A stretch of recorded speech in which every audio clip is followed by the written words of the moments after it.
put it in everything that they do, and they say the way I've seen them today. So I celebrate you, sir. I would also like to recognize the Deputy Vice Chancellor Academics. Thank you so much, Mark, for all that you're doing here for us. I'd like to recognize the Registrar, the Dean, who has taken me around your campus this morning. You know, he took me around and showed me all the beautiful things that you guys are enjoying that we never enjoyed. Thank you so much, sir. And of course, you know, there's so many people that I would like to recognize, but I can't do without recognizing my Ebon that is here. I don't know whether you guys know that I'm from Shagamu. My dear Ebon here, the professor, you guys call the father of chemistry here, Professor Muso, is a very dear, very close to me. Thank you so much for having me. Other professors, the Professor Babari Day, Professor Adeyemi, I celebrate all of you, and the provost, the deans, the directors, the heads of departments, I celebrate all of you. But if you permit me, I'd like to finally rest on my appreciation to the head of departments, Dr. Jovan, for inviting me for even putting this together. You know, when I leave here today, I'll be saying to a lot of people that there's a lot of things that are cooking here at OOU that people do not know. You know, and I appreciate all the efforts that you're putting in. Sometimes, as you guys will not know, it's easy to spread bad news, but good news are usually very scarce. You know, people don't really talk so much about the good news. And I celebrate all the students. I see the energy in the room. I see how you celebrate your lecturers. Now, I can also say to you that you guys are probably better students than we were then. You know, you can look at your lecturers, you know, it's very complicated. And I'm glad that you take care of it. I would also like to recognize my colleagues from the office, people that make Codix Pharm Codix 6 today, because Codix is, okay, yes, the vision that been started or hacked by one person, okay, but there are people that make all these things possible. I'd like to ask, if you do not mind me to stand up, Mary is Executive Director of Marketing. She also is in charge as the Managing Director of our office in Sierra Leone. And she's been part of Codix for a very long time. And also I'd like to recognize Eddie, if you can please stand up. Eddie is our head of sales. Now, Eddie, I met Eddie whilst working in bank in the UK, and we brought him to Nigeria. You know, to tell our Nigeria. And of course, his Tourette, who also is an ex-student of this university. You know, about communications and CSR. She just returned from the UK, finished her MBA in the UK, and of course, I also have my colleague here, my PA, Pune Udumono. Thank you guys for supporting me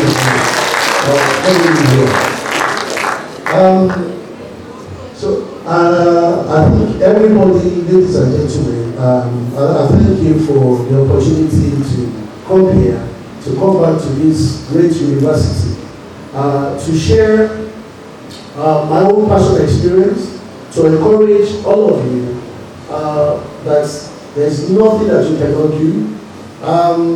So I'm not very good at using slides and stuff like that, but they'll be putting the slides up, and I'll try my best to talk through the slides, but most importantly, I would like to engage you guys to tell you a little bit about the gifts that God has placed inside every one of you, everybody, without any exception, and how to discover those gifts as quickly as possible, and how to believe so much in yourself, how to dream and dream very, very big, And so that when you leave, after you've done your course and you leave, that you have a lot of confidence in yourself that there is nothing that you cannot achieve, because everything starts from there. Okay. So thank you so much. So Mr. Technical, thank you so much. If you can just help me and put the slides up. Let's go to the next one. I also think the title has been well chosen. Talking about the first time I came back to this the main campus was when Professor Angola was giving his inaugural lecture here. And this place was well packed, and coincidentally, he was talking about things that we discuss all the time in our office. Why African drugs, African diagnostics, things that are important for Africans will have to be done and discovered by Africans for Africans, rather than things that have been discovered in the Western world, and we're trying to use them. And then we wonder why they don't really work for us as much as their goals, the herbs, all those things that our great-grandfathers used to take.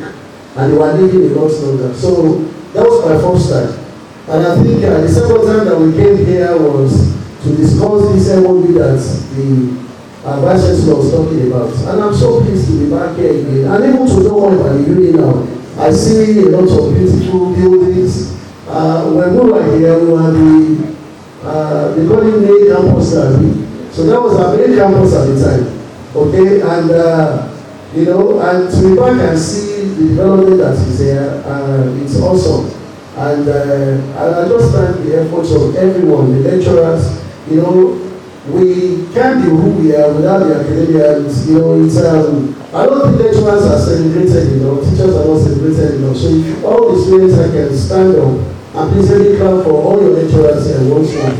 Thank you. Please.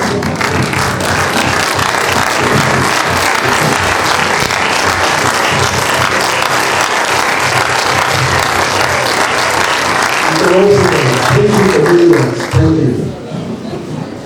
Okay. Can we go to the first slide, please?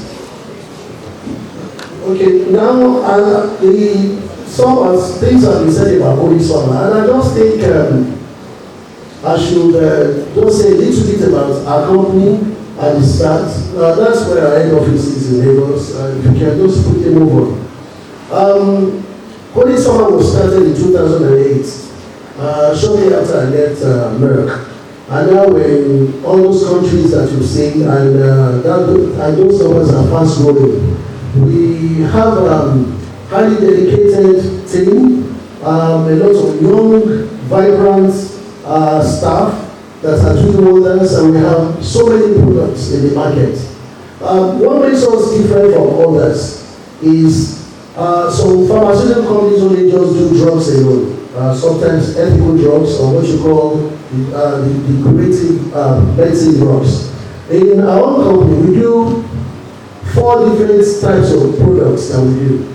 So we do the curative drugs, we also do preventive drugs, so that will make 2. And we also now do medical devices, which you can divide into 2. And you're going to be hearing a lot about some of these things, because you probably know them, but you don't really pay a lot of attention to them. So your medical devices, there are the biosensors, the one that read, that you have meters that you can read. And then there are the rapid diagnostic test kits, the one that they don't need any machine at all to operate, and then you don't need electricity to operate, okay? So that is the spectrum of the products that we do, and that makes us very, very unique. I can say to you that globally there are probably 2 or 3 other companies that have that sort of business model as ours. Maybe Roche, Abbott, and maybe Novo Nordisk. Those are the only sort of companies that have this spectrum of products. So having that balance, it means that we try to prevent having illness to start with. We have drugs to treat them, but most importantly, we have products that can diagnose quickly. Because if you don't know what is wrong with you, you probably will not be able to treat them effectively. Okay? If you can move on to, and then from importing some of those products, partnering with innovative products. We used to represent Abbott in Nigeria, Abbott Diagnostics, and we also now do SD Biosensor. We decided to backward integrate all those 4 different areas that I've spoken about. Our intention is to have factories to locally manufacture all those products that we used to import, or that we are probably still importing now. So starting with the first factory, the Codix Pharm that's been spoken about in the Victory Industrial Avenue. Now this factory is very unique because with diabetes is a disease that is growing everywhere in the world, not just in Africa. And to diagnose diabetes effectively or to monitor, you need the blood glucose meter and the strips. And it occurred to us that, so we came that this product was actually not manufactured at all in Africa. And so most of them are imported. And so we embarked on a journey to manufacture it. Once we were on that journey, because of limited funds, then the company started in Africa before us in Algeria. So we're number 2 in Africa, and the first one in Sub-Saharan Africa. And the products that is coming from there, we're proud to say that it is probably made in Nigeria for the African community. So it's something that we're really, really proud of for ourselves. Okay? And as we speak, we're also beginning the construction of a rapid diagnostic factory in Nigeria. The one that would have the products will be WHO pre-qualified. What that means is that the products can be exported anywhere in the world, not just for the Nigerian community. And I'm also happy to announce to you that it's going to be in Ogun State, and it will be in Remo where I'm from, and we're hoping that by the end of next year, that also will be commissioned, and that drive continues like that to backward integrate. Please, if you can go to. So that then brings me back to what we are here today to talk about. Okay? It's very, very simple. Entrepreneurship is a process of identifying, creating, and pursuing opportunities to develop new product, services, or business with the aim of generating profit and creating value. The 2 words that I want you to take from here is that you cannot say you are an entrepreneur, okay, if you are not creating value. You have to create value and you must make profit. Even the NGOs that they say is not for profit, they still balance their accounts because they have to look for funds and be able to pay salaries of people. Okay, and mostly you don't want to do that and still be having a negative balance in the account. You still want to have some people that that is positive. Okay, and much more for a business. If you are an entrepreneur, you must create value. And then that value, you must also make sure that it is profitable. If it is not profitable, it is not a business. Okay? I want you to remember that. And these are individuals who take on the risk and responsibility associated with initiating and managing the business direction. It means that everybody can be an entrepreneur. As a matter of fact, everybody is an entrepreneur because if you know how to manage money for students, so they are given pocket money. In fact, when you are looking for money to do things that you want, looking for money from your parents, from your uncles, wherever you get it, to be able to manage it until the period that you have set for yourself. You understand? And hoping that people, maybe even at the end of the month, you still have something left. You become a business manager yourself because you know how to manage money. Okay?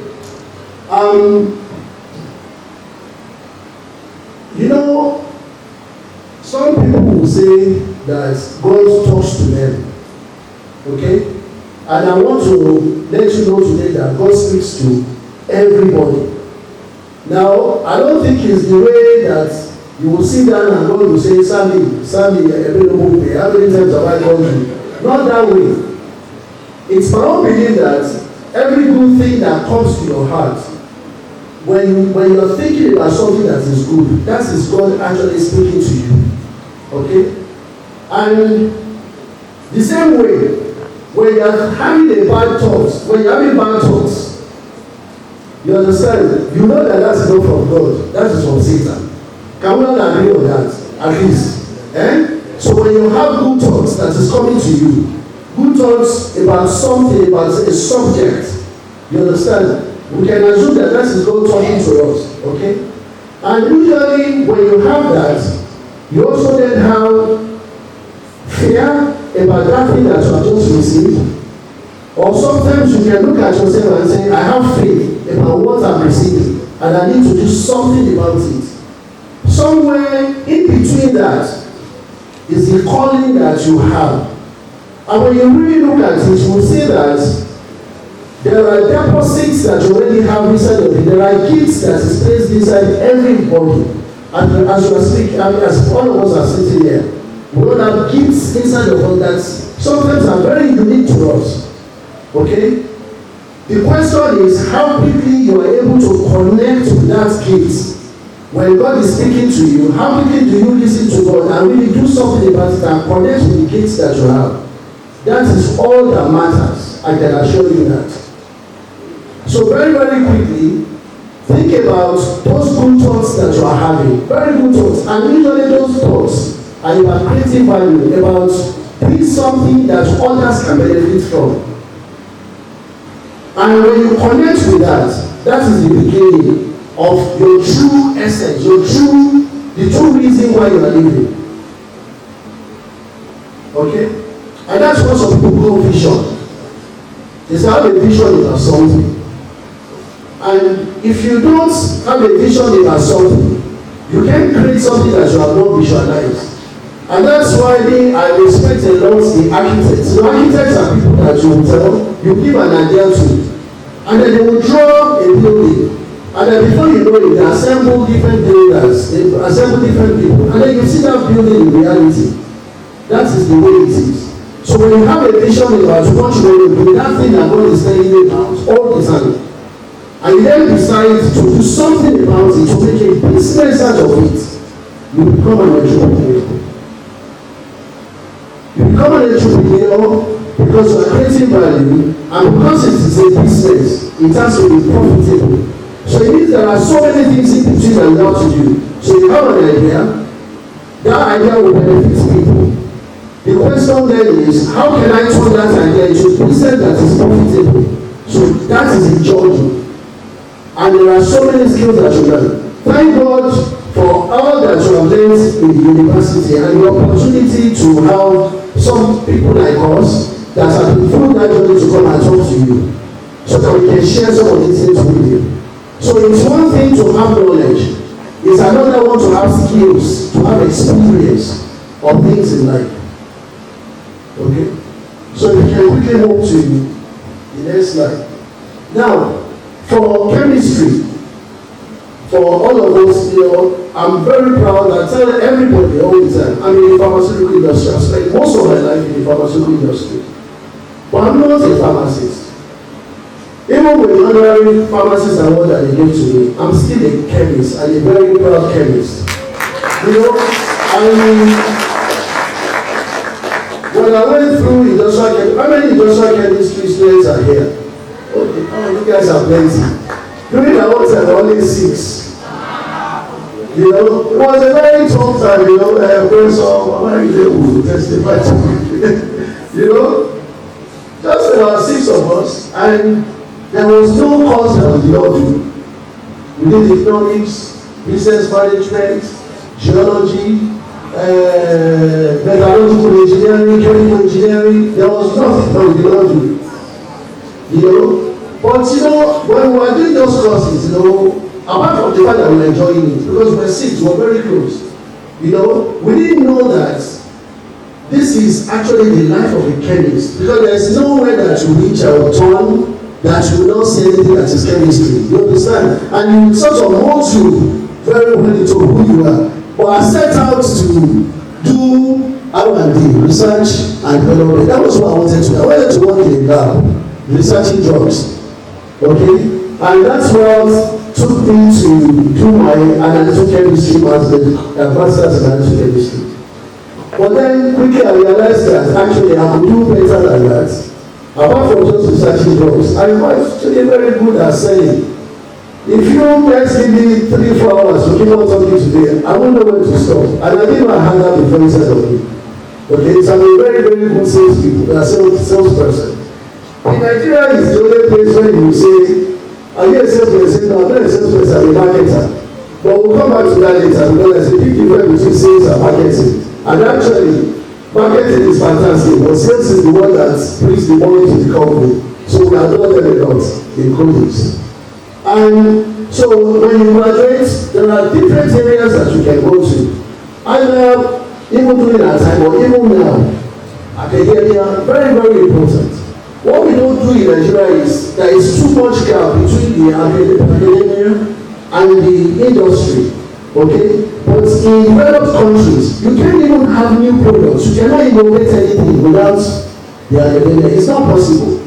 Because the ideas will come from there. They know more than even the industrialists themselves, okay? So ideas come from academia, mixed together with people that can put money, because even if you have the latest ideas in this one, if you don't have money to actualize those things, it will not possible. So there has to be this process that we need to see now between academia and the industry. And I'm really pleased that my own university where I've left is the one that is championing this. And when your vice chancellor talked about this new idea, this new initiative that we're hoping to join and to do together with OU. It's not, it will be the first, it will not just be the first in Nigeria, it will be the first in West Africa, probably the first in Africa.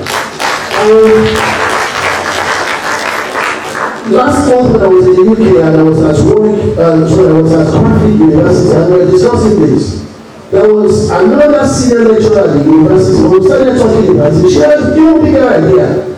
And she said she is looking forward to Codix University signing an MOU separately with the university, with OU. So taking it to another level. Okay? And I'm hoping that the only thing she said is that might not, because when they do that, not start from January, but that you should be looking at maybe next summer for something to happen from that. You know? So there are huge opportunities, and it will be the first in Africa, the first definitely in Nigeria. You know, and some of the courses, the new courses that we're talking about, the subjects, when you start hearing about them, you will see that, in fact, one of the challenges we have in the industry is not having people with experience, not even experience, the knowledge of these sorts of new technologies, and it's really frustrating. And we're hoping that once these courses start, it will be easier for us to be able to employ people or students that have some of this knowledge into the industry. And R&D is also extremely important, you know, because from academia naturally you should move into R&D. In fact, R&D, like I said, starts from uni. And so the more R&D that universities get to do now will also help to solve a lot of problems for people. And that's where innovations will come from. And then the entrepreneurs will come, people that have money will now turn that and make it big. So the pilots usually take place within the universities. Okay, and I'm sure that is what your vice chancellor is trying to do here. And of course, there are opportunities for new technology, and we're going to talk more about new technology very, very soon. One at the place where drugs are just research from, should I say, maybe before from plants, and now maybe you have one from petrochemicals and stuff like that. There's a fusion between artificial intelligence and even all those things that used to take place before, so that you can get drugs now to the market quicker than we ever were able to do. And finding vaccines for COVID was a typical example of that. And even since that happened, more vaccines are now coming to the market faster than we ever thought were possible before. Please, next slide, please. So I'm talking about, there are so many different industries, and I'm sure you guys know that where chemists can work. There's no way that chemists cannot work. When I left and I did my youth service, the first place I worked was a company that was trying to make pasta of Paris, you know, the POP in Nigeria. And from gypsum, you know, which was readily available, and my geology experience that I did, you know, also helped. You know, in doing that, I was just about 22, going to 23 when I did that. You know, but I mentioned some of them here. Pharmaceuticals, so you can come out and you should be very proud to apply to any pharmaceutical company. Even when you apply to a pharmaceutical company, you see there are different areas in the pharmaceutical industry where you can work. We'll also touch on that in 2 weeks. The regulatory affairs, these are people that register the products with NAFDAC, so they do the regulatory aspects of the products. There are compliances, there is marketing, which, for example, that Mary is heading, and in themselves, there is production, and of course, there is R&D. So I mentioned before, so let me quickly touch on that. The difference between sales and marketing. Sales, or should I say marketing? Marketing is those will be the activities that are done regarding even what products are you going to sell. How much is the product going to be for? Who are we selling the products to? What message are we giving to the customers and so on? Those are marketing. Okay? But the sales is the conversion of that product down to money. When you go to tell people about the products and you collect money back. So you can see that most of them are very important. Okay? And you should be very proud, even when you apply for pharmaceutical sales or medical rep, you call it, because you are the one that is bringing money to the company. Okay? Also, there is biotechnology, and there are different areas there, molecular biologists, process scientists, quality assurance specialists. In fact, I think we should have added also quality assurance on the side of pharmaceutical there also. There is petrochemicals, there are petroleum chemists, process chemists, environmental chemists, there is refinery chemists, environmental specialists. Please, you can just go to the next slide.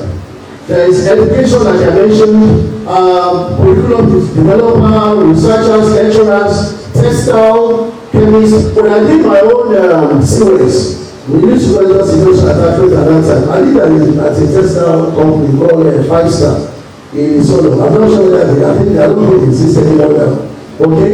Quality control inspector, research and development also international, agriculture, agrochemist, soil scientist, crop production specialist, food and beverage, food chemist, flavor chemist, quality control, so many.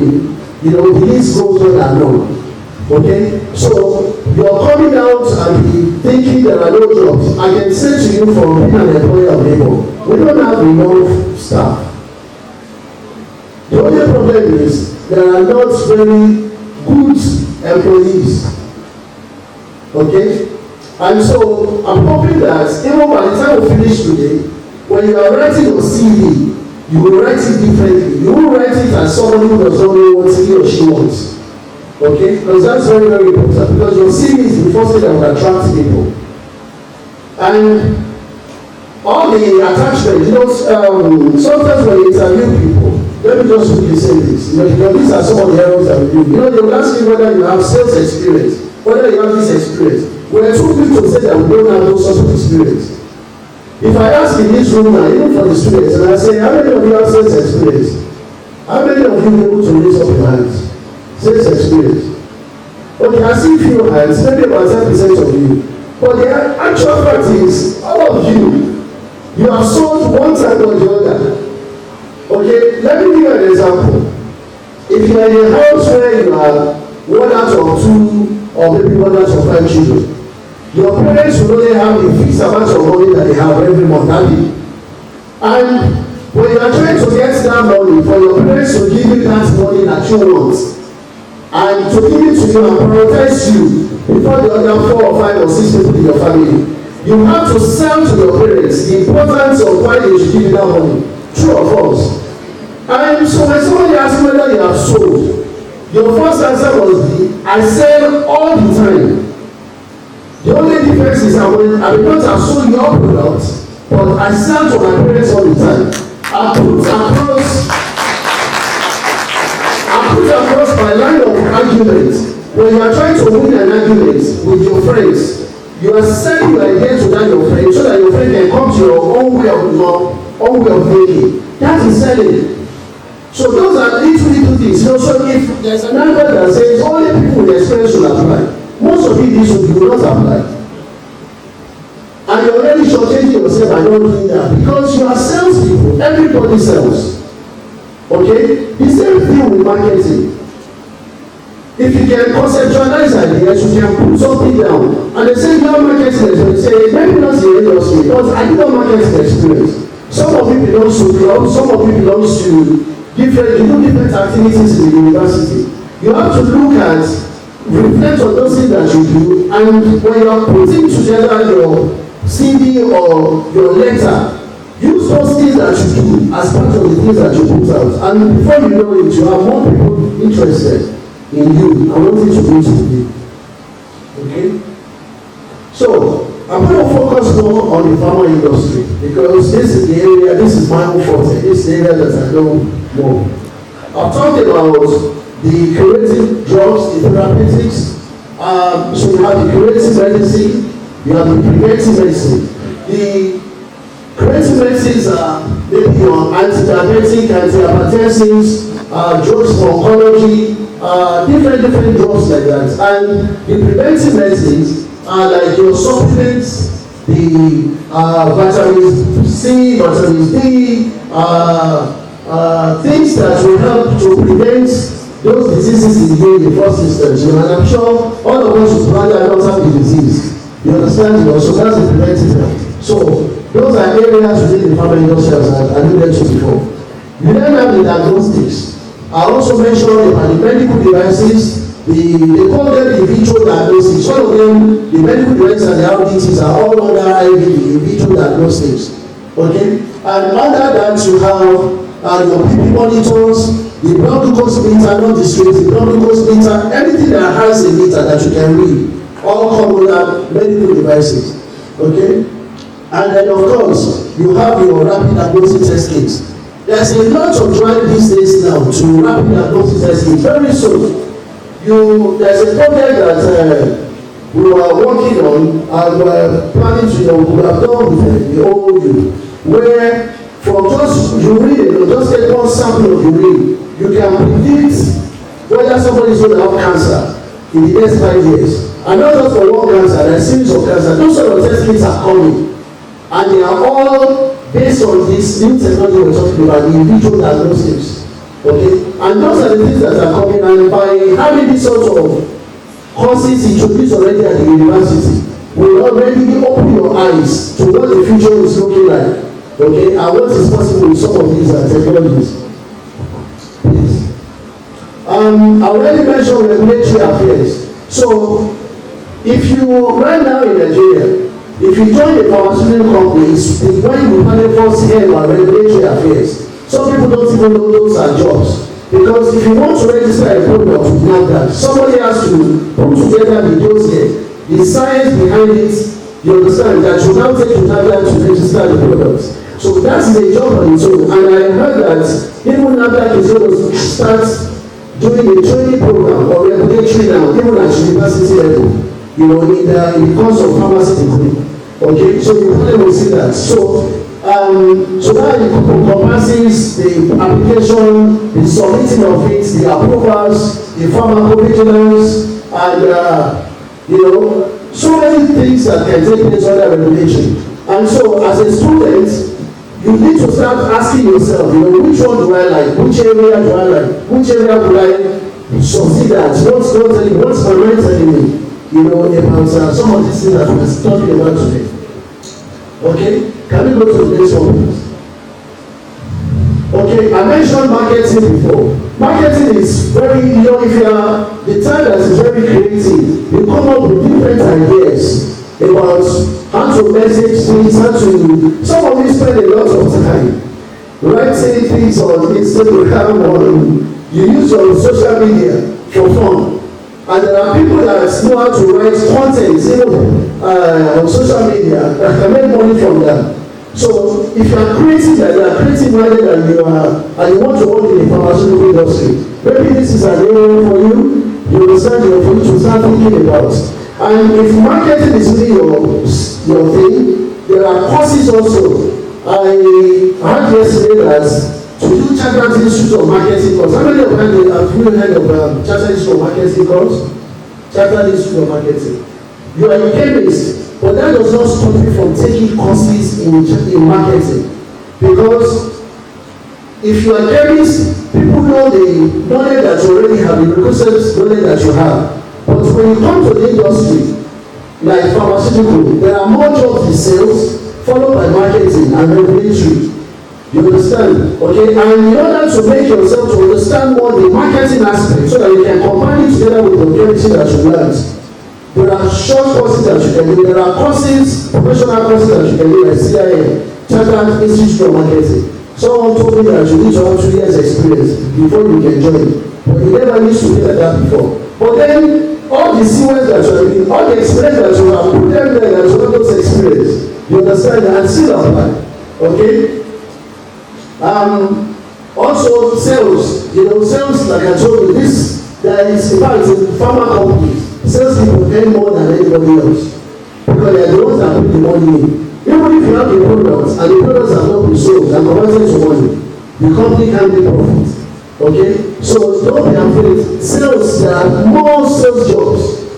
And in Nigeria, some people will say it's only pharmacists that can sell jobs. I challenge them and say, who makes that particular job? You understand? It's the chemists that discover the drugs, it's the chemists that decide the drugs. So who is best to sell the drugs than the chemists? You understand? But we're changing that.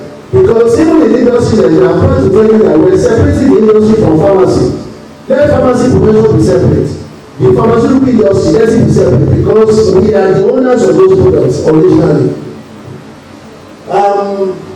So this only talks about building relationships with healthcare professionals, delivering the product information that have been put together by the marketing people, and delivering them, and talking about the benefits, and of course, it's also about achieving sales targets. When you achieve sales targets, you get a lot of products. Okay? And so sales people usually get more products in the pharmaceutical industry than anybody else in the industry. And you manage distribution and supply chain. Even within the industry itself, there is what you call supply chain department. The people that receive orders, the people that send out the goods, the people that manage the inventory within the company.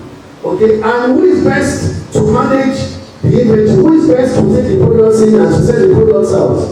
You understand? If not somebody that knows the product itself. So you guys are really well placed. And meeting patients' needs while adhering to ethical standards. Also, in some companies, like I said, you have the CSR part, when you give back, the brand communications as we just spoken about. Can we go to the next slide, please? Okay, now there is also production. This one is what happens within the factory itself. Okay, so when this is for people that want to work in different aspects of production, it can be quality assurance, quality control, it can actually be actual production itself of the products. So there are so many roles that you also can find within the university. We started taking students from this university now to do COS with us. I think we have about 6 people working. And what we are trying to do in our company is to make them to go through all the different departments so that they will find one that they really like, so that hopefully by the time they finish university, they already have an idea where they would like to work. Okay, and that process is ongoing, so we have the process of people. To ensure the quality and the safety of the products by complying with the good manufacturing practice, efficient management of resources, scaling production to meet demand. These are all the activities that take place within the pharmaceutical industry, especially the production. Okay, next one please. Okay, now, this one is, especially when it comes to building your career, and getting a mentor. I shared this in the office last week, and I said, most young people these days have mentors, yes. But most of the mentors they have are the social media mentors. Do you understand? The influencers. Okay? And I'm not sure whether that is the same here, because you guys are very serious minded people. But the best people to mentor you are who? Your lecturers. Your lecturers, your parents. Some of you don't even listen to your parents, but you listen to somebody outside. You understand? Your lecturers that have spent a lot of time to train you, to give you knowledge, will have your back. Your parents that are investing in you will have your back. You understand? So always make sure you have a mentor. You have somebody that understands you, not somebody that has his or her own agenda. You understand? And you are saying somebody, you are following a mentor who has their own agenda. You understand, and so have a mentor as quickly as possible. It means somebody that when you have those ideas that are spoken about, somebody that you can run those ideas by. So say, I'm thinking about this. These thoughts keep coming back to me. And I know these thoughts will address this problem, So you share it with somebody. Let me tell you what happens. If you are unlucky, you share thoughts like that with me.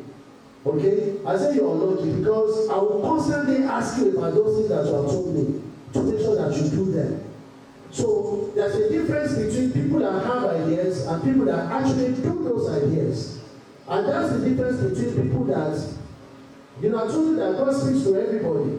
But the ones that succeed are the ones that have the ideas and they actually do something about it and they move the idea forward.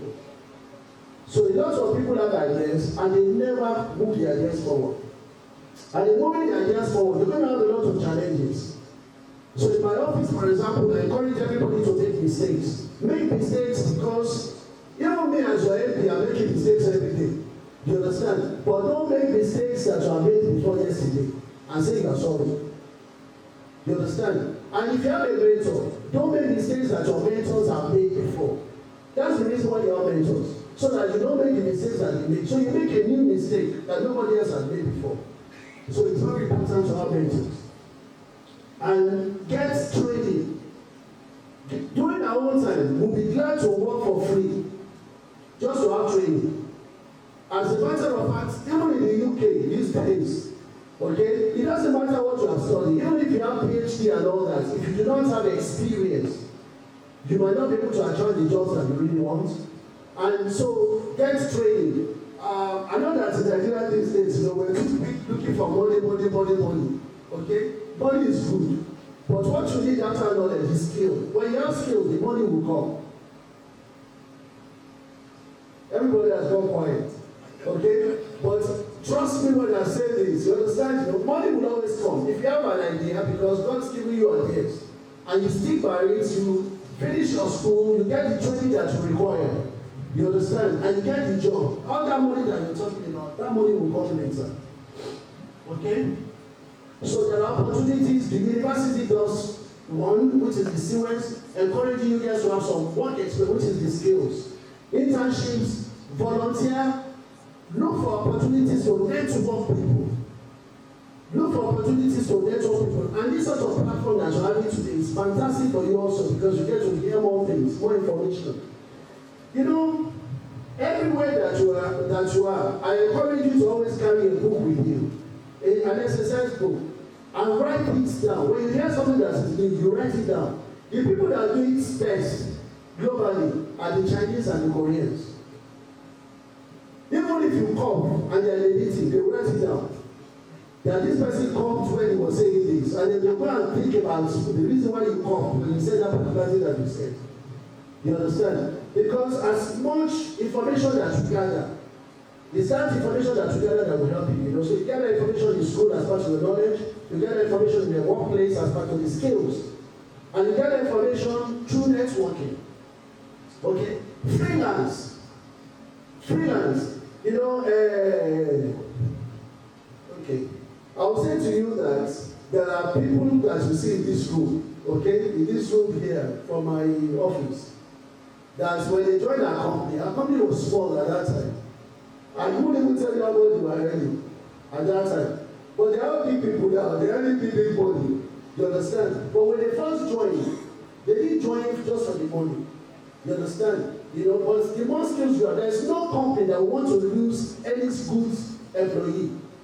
So in our own office, there's a way you look at talents. So when you see talents, people that are smart, people that have the right attitude, people that really want to do well, you keep them. Even if you feel that, I even do lectures in my office about Japa. I know in this room, some of you are thinking when I finish this course, I'm going to run away. You understand? Okay? And I talk to them in my office, especially those ones that I know that are important to the company. I take my time to explain the difference between Japa and people that girls and him that Japa now. You understand? Okay? And I explain to them very, very quickly that if I ask people in this room now to say, if you are really broke, and they ask you to go and be washing dishes and they will give you money, you will say never, over my dead body. But when you go abroad, when you are in school, the dozen dishes, even the dishes that are small smelly, that are very smelly, you will gladly do them. Okay? Africa is a place that is blessed. Nigeria is a country that is blessed. It's just that some people that look one, they only look and they don't see. And some people, they see opportunities all the time. There are opportunities everywhere. If you are in local state and you pass and you come from Lagos to Shagamu or to Remo, some of you are passing that road all the time. You are thinking about the traffic, you are thinking about other things. You don't look around and see what is happening. People are coming from abroad to invest in Nigeria.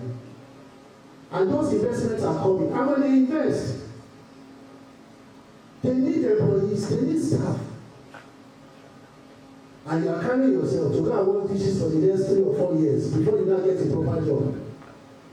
And by the time you get that proper job, of course, you get married, you become part. And that's a story for another day. If you invite me back, I'll come and tell you my Japa and Japada. So that some of you will understand that what you are looking for in Sokoto is right in the pocket of your Sokoto. I'm an example of Japa and Japada. And I can tell you that my life is more fulfilled since I returned back to Nigeria. Absolutely. Without any doubt. As a matter of fact, I can't lie to you that I did not cry when I first got there. When I first got there, I saw reality, I cried. But fear, and not the money that we have put together to send me there, you know, I couldn't come back. If I come as people will say, you know, I should go. Okay? So there are lots of opportunities, so please let's go. Okay, so we'll just look at some of the key success factors for entrepreneurship. I'm not saying that it is easy. Even the Bible talks about challenges in life. As a matter of fact, if you have never experienced challenge or challenges in your life, you can never go to another level. It's not possible. To some of you, it's easy to study and pass. To some of you, you have to work extra hard to pass. Okay? But everybody that works at it will always overcome and go to the next level. So, the first one is the ability to see opportunities. When I'll tell you a story, and I shared this story in the office, I think on Monday, or was it yesterday? Yesterday. A story is told of 2 families. Those 2 families put their family, their members of their families in their cars. And they were looking for a new town, a new settlement, a new area where they want to live. So they get to, the first family got to you know where, so you have them, where they say, welcome to so town, I mean, okay. So there was a man that was there that was gardening and doing a bit of gardening and planting things at that gate.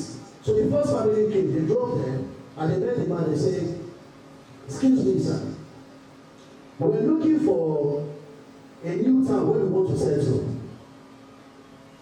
In this town, are there good people in this town? So the man looked at them and said, where you are coming from, are there good people there? And he said, there are so many bad people there. Everything there was bad. And the man said, unfortunately for you, in this town also there are bad people. So they got into their car and they drove off. The second family came, got to that same gate. And then when he said, and asked that man and said, please sir, we're looking for a town where we want to live. And the man said, the same question. He said, where you are coming from?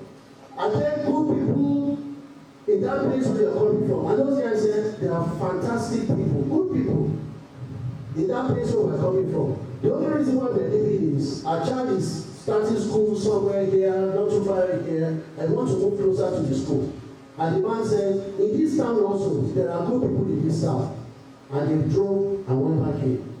The point I'm making is that in every society, you always see what you are looking for. If you look at Nigeria and somebody says, Nigeria, what do you see? Some of you say there's no light. Some of you will say there are 419, there are bandits, there is Boko Haram. That's all that you will say. You forget to talk about, for example, this university, how beautiful the university is. You forget to talk about even your own family, the fantastic family that you have, the culture that we have in Africa, the sort of good food that we have in Africa, the good weather that we have in Africa, all the beautiful things. You will not talk about Igbo, you will not talk about banana, you will be talking about all the bad things that are happening. The truth of the matter is, are you lying? You are not lying. There are bad things. Trust me, in America, some of you still go to America when they shoot every time, right? But does it mean that everybody in America gets killed? No. As a matter of fact, more people get killed in those wars than in Africa. You understand? But when people talk about Nigeria, the only thing that you think about is negative. So, learn to see opportunities, something that is good. Recognize what is not good. It doesn't mean that you're not lying, you're not saying they don't exist, but have your own focus on what is important, the opportunities that are there. Okay? The quicker you start to do this, the more you will see that everything that you are looking for, God has already provided. Look for the opportunities. Number two, don't focus on too many things. One, you don't even have the money, the ability to focus on too many things. Focus on that one that is important, the one that God keeps telling you all the time that is good. Those good thoughts that are coming to your mind, focus on them very, very quickly. The quicker you do this, is the difference between when you start to make money in life, whether it's in your 50s or your 60s, or you start to do it in your 20s. Okay? Be intentional about those thoughts that are coming to you. Now put everything that you have into it. Your time, your resources. When you have money, don't think about iPhone. I don't know what the latest iPhone is first. You understand? iPhone 15. Okay, some people will know it. You understand? So me, I don't use iPhone. And I don't check my phone every year. Okay? But you'll be surprised that some people, when their focus is things that really do not matter. So you focus, you put everything, your time, your resources, your thoughts, put it in those things that matter to you. And those things will benefit mankind because God created everybody to be of value to another person. Okay? And you will have challenges because you will make mistakes. In fact, in our office, there is a saying that says that only the people that make mistakes provide opportunities for people that do not want to make mistakes. You understand? So when you make mistakes, the people that don't want to make mistakes will end up working for people that make mistakes. You understand? So making mistake is fantastic, but don't make mistakes that you have made before, or mistakes that you know somebody that has made them. Then you become stupid. Okay? And you get to be persistent, overcome all the obstacles. Even the Bible talks about all things work together for those that love God. Now the Bible does not lie. When the Bible talks about all things, the all things there is the good, the bad, the ugly of life. And the good, the bad, the ugly of life will happen to everybody. You understand? But at the end of the day, because you will overcome, it will be for your good. That's one thing. You have to build a team because you cannot do it by yourself alone. So the way you will identify yourself, you need to start identifying talents. You need to understand that it's not everything that you can do, and put the right people in the right positions to make things happen. Let me give you an example. If you have a great idea, and the idea requires 10 naira, and then you have the idea, you only have 2 naira. Okay, you can wait until you have 10 naira. Sometimes that can take so long. Or you can come and partner with somebody that also has 5 naira, who is an accountant, meanwhile you are a scientist. You understand? And then by the two of you coming together, now you have a scientist, you have an accountant, and you have 7 naira. Okay? So you can also build a team in terms of actualizing whatever it is that you want to do as quickly as possible. Very important. I wouldn't even go to today classification first, I go to dreaming big. There is no idea that is stupid. provided you can see it. Okay? There are dreamers, okay, who dream things that you cannot see. But when you dream about something that you can visualize and see, that is not a waste of time. In fact, the bigger the dream is, the bigger it is for you, the bigger will be the reward. And I said that, at the beginning I talked about faith and fear. Okay? There's a fear. The fear of, I can't do this. So there are some people, you say to them, can you do this? The first thing they will say is, I can't do it. With their own mouth, they are confessing that they can't do it. And because they have confessed with their mouth, they will not do it. And there are some people, everything you tell them, they are very optimistic about life. You say, yes, I can. Then after they say, yes, I can, they come to you and say, can you teach me how to do it? But the most important thing is that they've said to themselves that they can. And you can do all things. There's nothing that you cannot do. Because God did not create and bring you to this world to not achieve things. Okay? So dream big. Let the dream be big. In fact, let that dream be big enough that you have a fear. But that fear is not the fear of you don't want to do it. It's the fear of, this thing I need God inside of it. Do you understand? Okay? So there's a place where faith and fear works together. And there's a place where fear is definitely from Satan. The fear of not being able to do anything. Okay? And then delayed gratification. Delayed gratification means that it's not the first money that you make. The first thing you want to do, you make the first profit, bam, you buy a car. Okay? I tell you that when we started Codix, a little bit about my story, my own history that most people did not know. I've always been a salesperson. Even in my 20s, I sold car, I sold second-hand fridge freezer, I put them in a container, I put them to Nigeria. I started selling trailer. In fact, I started selling trailer before the age of 29. You understand? But then, those were trades. They were not really business. Before I started doing proper business. Okay? And when we started Codix, I had a car. My first car, I gave it to a salesperson to drive. Me, I was taking transport, public transport. And then we bought 3 cars. We gave the cars again to the salespeople. The reason why we're giving the cars to the salespeople is because they're the ones that bring the money. Me, I can easily just take transport, public transport, and go home. I had my first car in Codix after the company already had 15 cars. But I'm not personal car. And don't forget, I had money before. Before I used to drive those cars like when you put foreign plates on your car. You know, when you are small. But that was then. But when you want to do this sort of business, you have to delay gratification. You cannot spend your seed. There's a seed. There's the one that you spend from a harvest. And if you keep on spending all your harvest, you will never have seed again to plant. Okay? And then finally, on this, have a goal. When you have a goal, and I told you before, communicate that goal. When you communicate that idea that you have, you are doing 2 things. You are telling people to hold you to account. Okay? I just told you now that by December next year, we'll be commissioning another factory. This time in Shagamu. Yeah? Now, I've shared it to everybody. Everybody in this room will hear. So next time we are looking at Codix, just thinking, I get commissioning that thing in December. Let's people say that you don't commission it in December, we commission it the January after. You will still celebrate with us. But by telling you that I'm going to do it in December, I'm telling everybody I'll do it in December, all my mind, all my thoughts will be towards achieving that thing at the end of that period. Okay? This is the secret of any successful person. They say they want to do something. They tell people, don't be the people that will say, don't tell people your secrets. You don't have to tell your competitors, but that is stupid, right? But tell people that have the people that you know will encourage you. People that will ask you to say, that book you said you wanted to write, have you written it? Okay?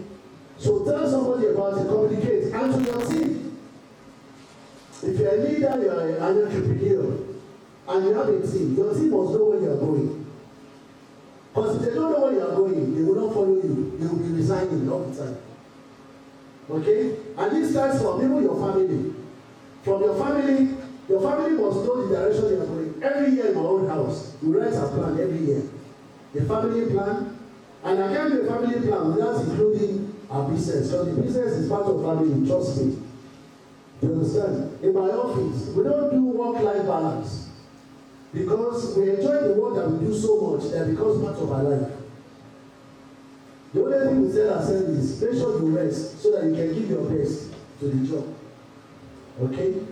Please, next one. Okay. And it's also very important that even as a visionary, as an entrepreneur, that you create more leaders. Because you haven't come into this world just to have some ideas. There is only you that will have those ideas and you die with the ideas. Okay? You must learn to have a succession plan. You must learn to create new leaders. So there are people, like I said, that have joined police in the last 10 years. Some of them are now directors. Okay? And we're getting to a place where even if I die, the prayer is that police will continue for generations and generations to come. But that is the success. That is the true success. So learn to have a succession plan, and you must also have create some new leaders for sustainability. And I'll leave you with this, the final one. Your belief in God is extremely important. Because I don't tell you that you believe in God and you don't love people. Because if you don't know how to love people, you can never love God. Because God, you can't even see. But the people that God has created himself, you understand, start by loving them first. Because when you love people, it's when, just like Professor Angola said, some of the things that are bothering him, a lot of things that he wants to do, is he quickly realized that some of the jobs that are sold today to look after black people, that those jobs work better in white people. And that's a problem for him. Because he doesn't understand why two people will have cancer, a black person and a white person. And the white person will take the job and have a better outcome. And the black man person will take it. And the outcome is not as great. Why is he not thinking about people with cancer or women? It's because of the love for people. That why should people die when they don't? See, when you have that sort of mindset, your mind will constantly look for solution to that problem. When you find the solution to that problem, trust me, money will follow. Money always follows solution. And if you don't believe in God, and you don't believe in people, you will not find solution for people, because all you think about will be for yourself alone. Imagine everything that Codix has been manufactured. Imagine if I'm the only one that is using it. And I'm the only one that is using it. You know Codix, but I don't want it. Because when I use, I can't pay myself. You understand? Okay? So, but when you think about solution for people, and look around you, some of you are going to places, you are just flying to a place where they've almost solved their problems. And you are living in a place where there are problems. And when there are problems, all that you require is to look for solution to those problems. And when you find solution to those problems, you know, in Africa, our problems are plenty. You understand? So that's why Africa has massive potential. Because money is where there is problem. And the only way you can provide that you can make money is to find solution to those problems and create value. And when you do that, you run a business and you make sure that the business is profitable because you have mentors, you know people that have made mistakes, and you are not afraid to ask people. And because you have great people around you, and because you continue to carry the presence of God inside of you. And when you have all those things that I'm speaking about, it's easy for you to become an entrepreneur. An entrepreneur is the only one that is successful, that is making profit. Thank you so much for inviting me, and thank you for listening.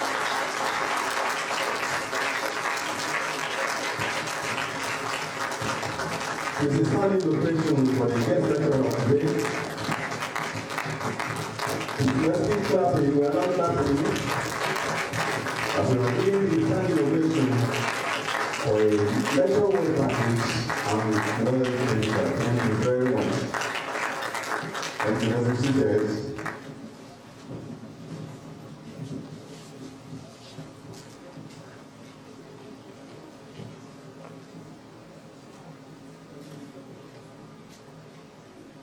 the Vice Chancellor,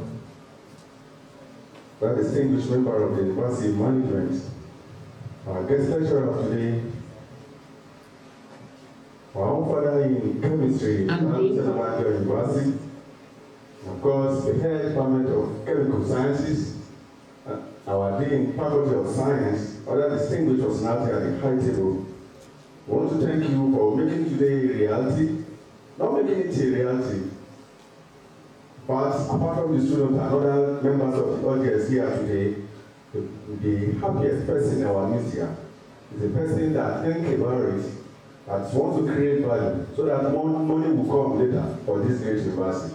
I'm talking of no any other person than the Vice Chancellor of this great university, the man that always value education, entrepreneurship, and employability. Is very, very much happy because for a department, chemical science department, to think up to this level, we are already creating value by making sure that we are putting in, giving you the right direction, the right direction, creating the right value in you, so that later in the day, money will continue to come to this great university. I want to equally inform you that a distinguished member of this university community, Dr. J.S. Asidi, is the director of linkage and partnership of this great university. Let's put our hands together for him. Dr. Asidi, are you here? Okay, thank you very much. This is another man that has played a very significant role in the course of preparation of this program. Dr. Asidi is equally connecting this university with the international community for entrepreneurship and innovation, partnership, and every other thing that has been beneficial to this university and continue to be a very benefit in terms of, in monetary terms, to this great university. Put our hands together for Dr. J.S. Asidi. Thank you very much. Our Vice Chancellor is equally important for me to recognize the presence of the Director of Academic Planning of this great university, Professor N.A.A. Babarinde. Thank you very much. The representative of the University Librarian, Dr. Abiodun, you are welcome, sir. Thank you very much. Ladies and gentlemen, the faculty officer of Faculty of Science was very supportive in this course. Mrs. Jumoke Niswanya is calling our Mrs. Thank you very much for coming. Distinguished ladies and gentlemen, let me now invite Dr. Ogumoyi to please step forward and conduct the question and answer. Thank you.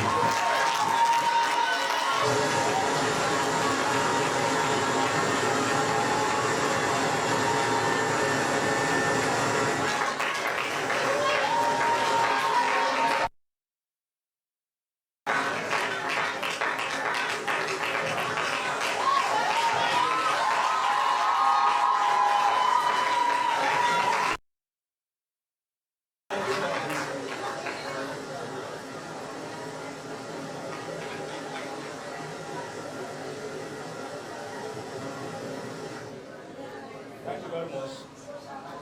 Standing on the existing protocol. Great chemist. I know we've all gained a lot from this presentation, and there are some beautiful quotes here, and I know you are putting them down. Before we go to our question, can anybody just tell me one? Just one quote from all the lectures. Yes, I want somebody. Just the quote. Yes, thank you very much. Come over. The other guy said come over. Just one one. We have about 10 here. But I won't bother you those 10. Just tell us one. Get a mentor. Get a mentor. Thank you very much. Please clap for her. Yes, somebody at the back there. Yes, let us hear you. I can hear. He said you should come forward. If you have another one, please follow him. So I will don't waste time with that. Thank you. Yes, get a mentor. Just put that one down.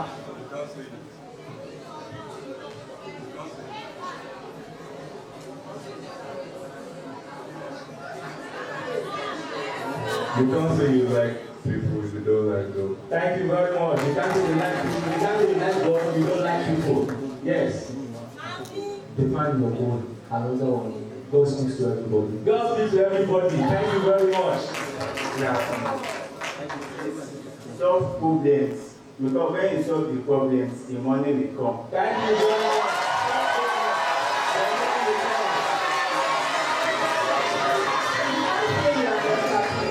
Without creating value and making money. So the create value, then you make profit. Yes.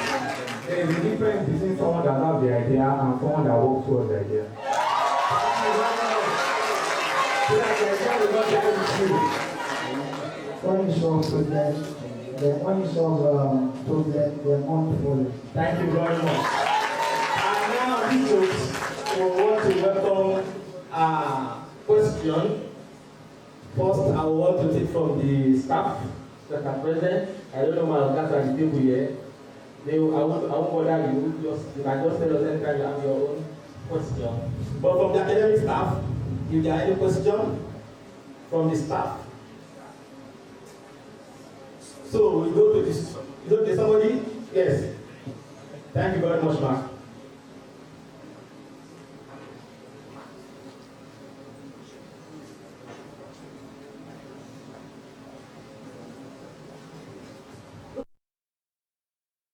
I'm not a chemist, but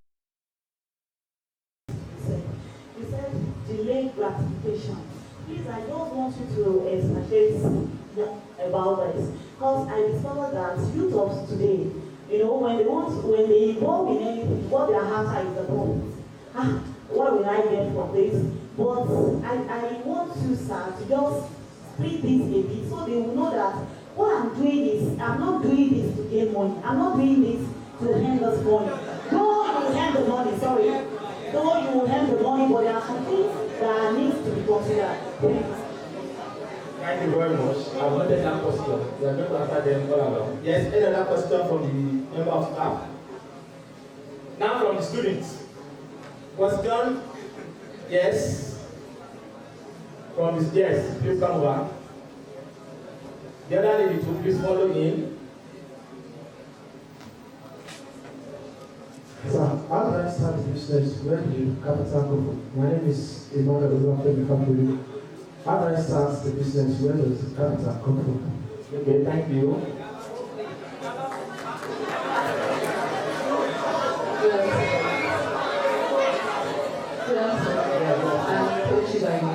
I want to ask a question.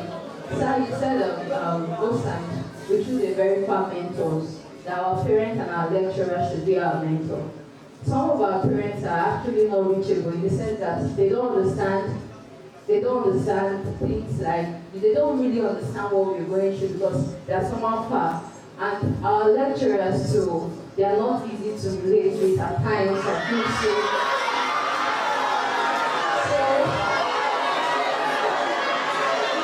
Hello, please go now. How do we think these people as our mentor? Thank you very much.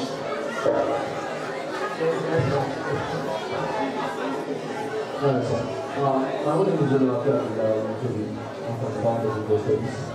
My question is, what is the major challenge? You said challenge for entrepreneurs. So what is the major challenge an entrepreneur face?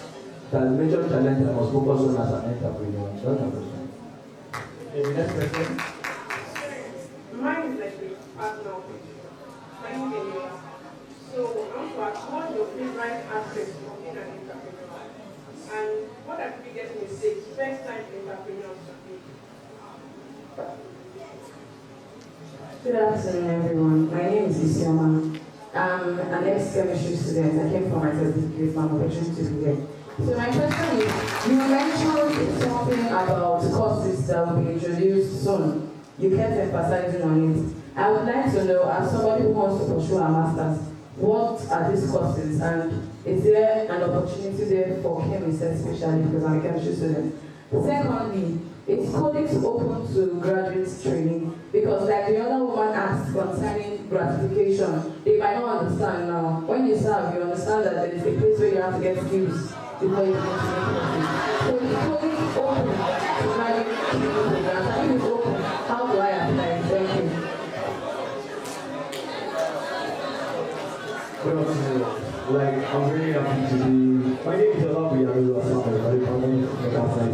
chemistry. So I'm happy to be here, especially the president of TBC. And I'm taking my first time meeting. So it's just like a personal question today. Because when I told someone then in my area that I'm studying chemistry, the person gave me some bad, like, I feel like because it's not but today I felt happy. But my question is that these days, in most companies, I believe that everyone has potential in themselves. So my question is that, Esan, do you think anyone is useless? Because I feel like why do most industries just someone looking for a job? Maybe in the interview, what they ask vaccine, some stuff like that, and they'll feel like you can't work for us. You understand what I'm saying? That you can't work for us, so then the person will go. So I used to feel so bad about that kind of thing that why do they find something else that fits the person? Because I believe that person that came for this interview or video, he has some potential in him. So people might not be good at sales.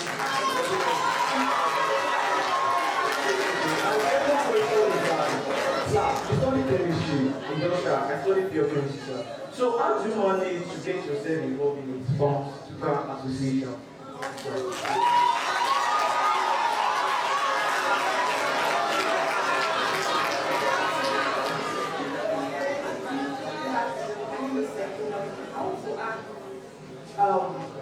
Is it possible I get a copy of slides? And also, coding ideas and especially more on how to go about it. Coding ideas. I think that's the last question. Yes. My name is Cindy.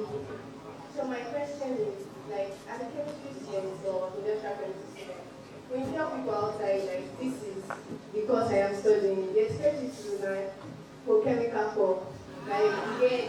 So, but we don't know of the theory aspect, and we're expected to learn this practical aspect as IT, or when you are doing your project. And sometimes, even your IT, you are not even very opportunity to work with chemicals. So, like, is it possible that they can add this stuff to, it might not be opportunity, but those are upcoming, if they can do more practical also to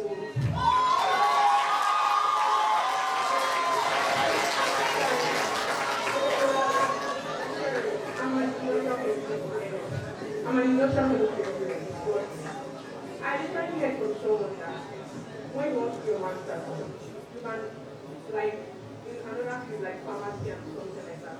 Like, is it possible to, like, do your master's in pharmacy, like, related to nursing and other stuff like that?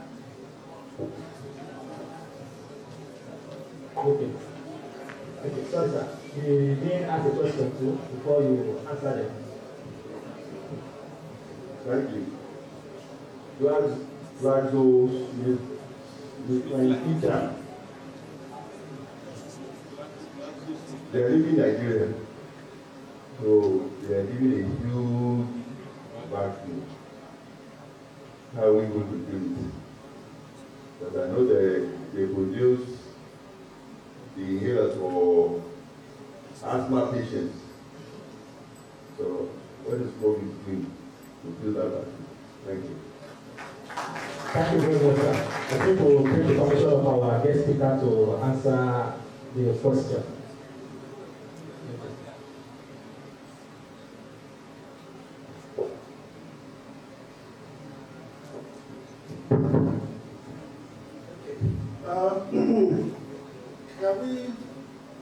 Can we allow for me to answer this question first? Yes, GSK is exiting Nigeria.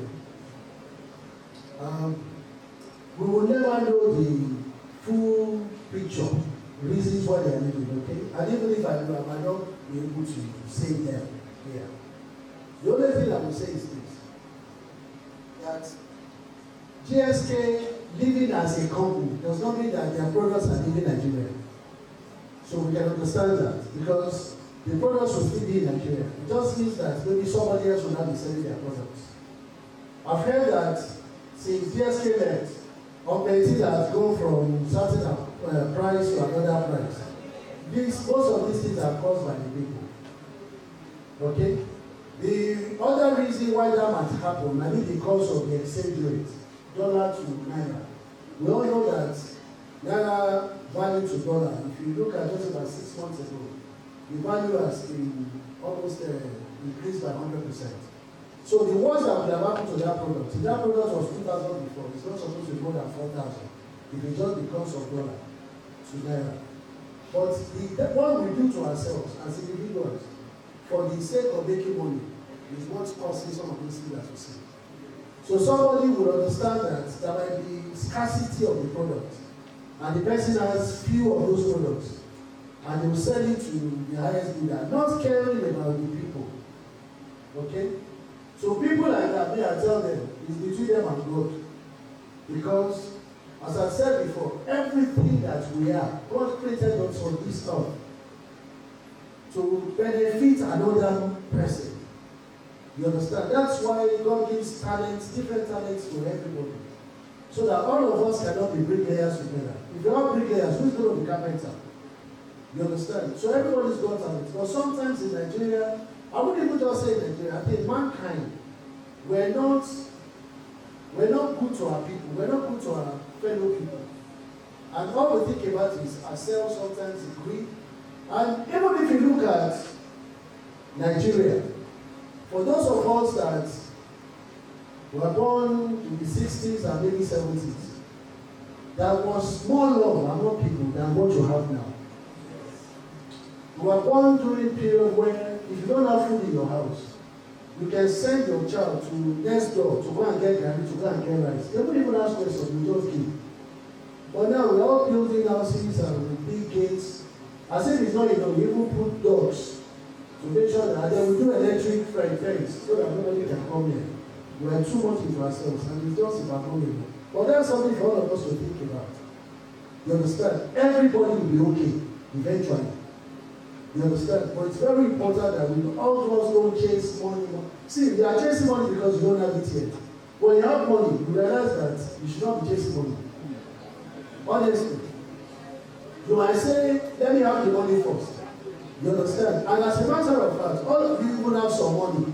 You are even lucky, some of your parents give you money. Abi, you have money. The question is, what do you do with that money that you get? So, it's the price that you see about those things going up is artificial.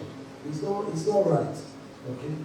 The second thing you ask is, what is Codix doing about that? We as a company, we're very focused on areas where we stay, where we operate as a company.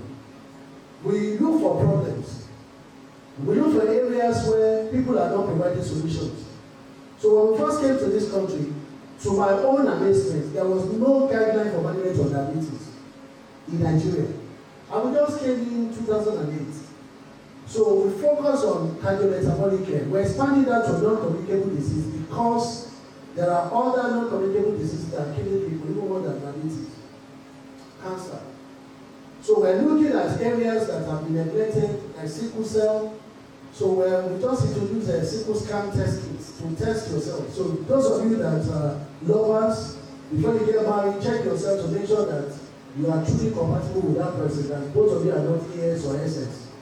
Something as simple as that. So those are areas that we're focusing on. But trust me, there are other people that are thinking like that, and other people will be able to do some of those products that just need to. Okay? There's a drive in Nigeria for local production. So it's not even just Nigeria, it's across, I would say, it was even global.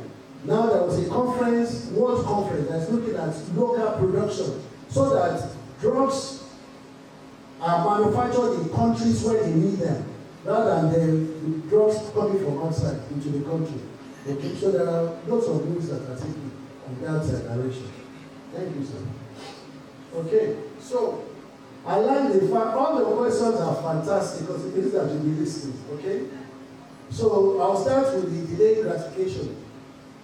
So the lady that asked the question is very correct. Okay, see, when you are starting something that you want to last for a very long time, yeah, you have to understand that there's a process. You can't, for example, waste money the way you used to waste money. You can't say, Okay, let me share this with you. All of you will understand, will probably recognize very quickly. Story of somebody that finished university and says, I don't want to work for anybody, I just want to do business. Okay, you know that's plenty people are like that. Yeah, they are thinking about money, I don't want to do business, I don't want to work for anybody. But excuse me, you just have knowledge in school, you don't have skills. So that business you want to do you think the act of doing business is not coming from skills? So then this is what they will do, some of them. They will find their parents, boyfriends, or their friends. They give them money, they say they want to go to Dubai to go and buy clothes to sell. Abi, you can recognize that, Abi. So then, somebody pays for the ticket, somebody gives them the money to go and buy the clothes. And then they come to Nigeria. They are not only looking at the value of clothes, the money that they spend to buy the clothes. They come to Nigeria. And then they say, not thinking about the money that they are spent to travel there, the hotel, because also yes, you understand? So, you are not from the products, you bought the products only for $10, not up to the reserve for $50, and you are taking the profits of your $5. When you are not looking at the cost of flying to that place, the cost of the hotel, the cost of the food. So, next time you go to that place, and nobody is paying for your flight to go there. You then realize that that's the business that you have done. It's actually not profitable, it's actually not the business, it's just what you're not doing. And it's what it is. Okay, see, you are laughing, but I know a lot of people that have done that. And surprise, after the first visit, they will never do that business, they will go to another one. Okay. Coming back to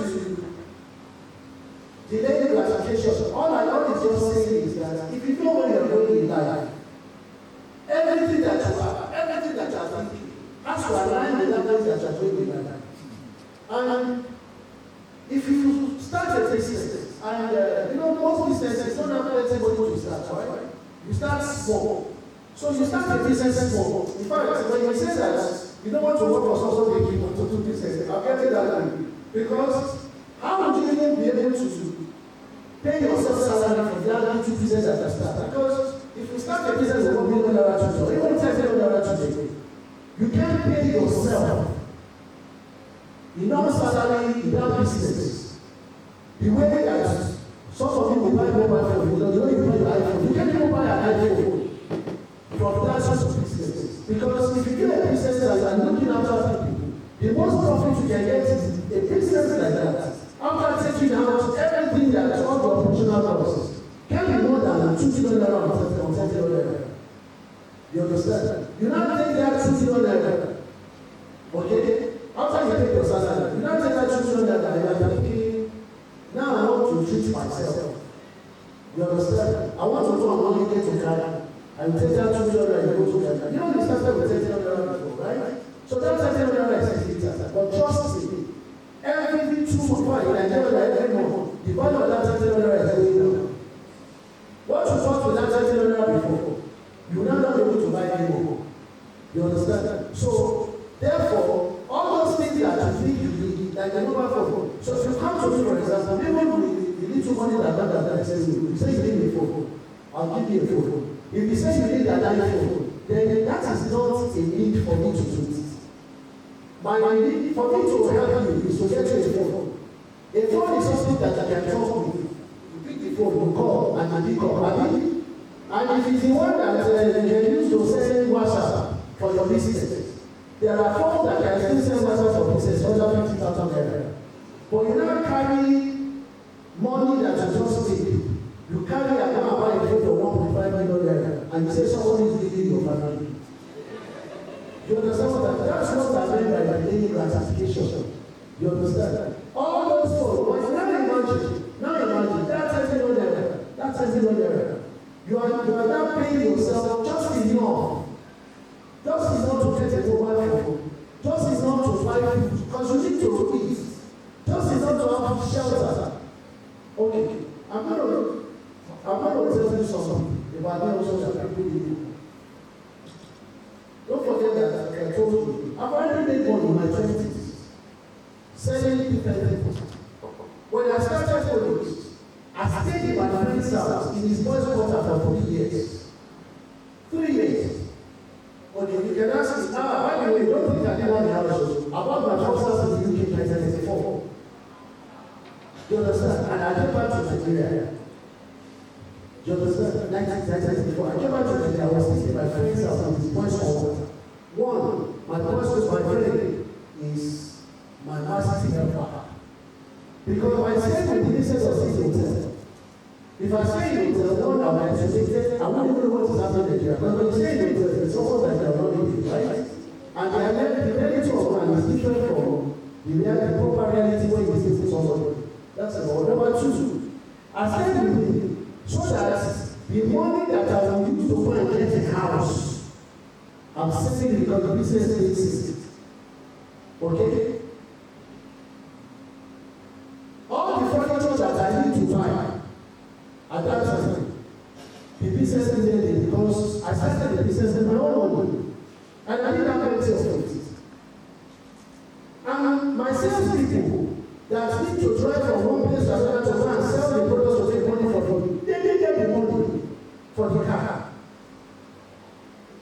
So my primary aim was how the money come in, not how the money go out. At least if the money doesn't go out, it should be money that will go out to make more money. You understand? So I said that guy said, the fact, for him, it's even more difficult than me. Because his father left him a whole house. The front of the house, the downstairs and the upstairs, he rented it out to live in his own restaurant. This guy that I'm talking about now is a multi-billionaire system. And he lives in Lekki. But I was excited when all of us were in the project, living in the boys' quarter. Not because we didn't have the money, because that money, the business needed it. The money that you have dropped, that you have eaten, you can never have back. So some seed, there's a seed, there is harvest. You plant the seed. When you plant one corn or maize, you plant it down. When it grows, it brings so many bunches of what do you call it? Corn. You can have a crop of corn. You can have, you don't just from corn, you can have about 3 or 4 from one stem. You are allowed to eat one out of that one. The remaining 3, you can sell some of it and plant another one. You understand? And then the next bigger. And then the next bigger. And the next bigger. Let me tell you, what else is it? About 40 years ago, I was a press officer. You know what to do where I live here? You understand? Because now, even where I live here, I built that place within 10 months. And I built it out of plenty money. You understand? One time I didn't have a car. Right now, I actually have a car. I can't even park there. You understand? You know, and the company started with 100 cars. The company started with 100 cars. All these people you see here, they all just change down on the company. You understand? That is what the daily classification is. Because there's nothing that you always have to think about when you want to. And honestly, in my office, you know that prayer that says, eyes are not sick, eyes are not red. The people are not going to have no sense of the hands of men. You understand? See yourself like that. That this world, they don't even know what you are made of yet. But you have to be patient to show them. In my office, I work with them. They say, eyes are seeing. Because they can see our office. Before we got that office that you saw, we were not just on the road before. We were somewhere quiet. People didn't know what we were cooking. But now they know what we are cooking. But they still don't know the stuff that is inside what we are cooking. You understand? That's the daily gratification. Some people make money quickly. The first thing they want to do is to go and get you. You understand? There is, I challenge you guys to read a book called Rich Dad, Poor Dad. If you have read it, there's one more that I should read that I'm telling everybody in the office to read. Who moves my cheese? Go and read it. You understand? Around you, you will think nothing is happening. You understand? People are things are happening all the time. And cheese is being moved all the time. So I hope I'm answering the question. Okay. So capital to start business. This is the problem of every entrepreneur. You never have enough money to start a business. See, entrepreneurs usually are the ones that have ideas, and usually they go down money. In Nigeria, it's a good offer because the banks decide to give you to somebody that does not have property or collateral. Do you understand? And once that factory that is showing you, the reason why it's taking 7 years to do it is because you are struggling to raise money. There's a lot of money, $1 million that you need for the project, okay? And everywhere you went, people will say, bring some support, so I'm bringing a house, it's a Korean type process. And I'm saying, I used to speak, my other house is Korean. I'm so big that I'm putting in systems. You understand? Well, however,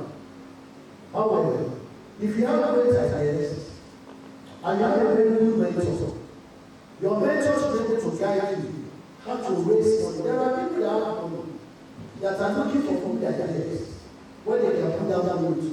You understand? But the person that will ask anybody that comes to you, for example, to come and invest, and you say, I want you to make an investment of $1 million, and say, how much I can put? And I look at the source of phone that has been used. So you are using an iPhone, which is 1.5 million, and you are trying to ask me for $1 million. You think I'm so stupid? You understand? I'll look at the difference. I'll look at what you're wearing. You understand? I will ask you, how much money do you have? You should have something of your own. Even if it's only $100,000 that you have, and you are trying to look for $1 million, and you have to show me that you are ready to commit that $100,000. You understand? But all I'm saying is that there are ways of raising money. When you have a fantastic idea, find a mentor that can guide you, that can introduce you to people, but be ready to sow yourself, not sow in other systems. Okay? And I think somebody also asked me about how to fund that idea. I think that was somebody said, how do you choose your mentors? Okay.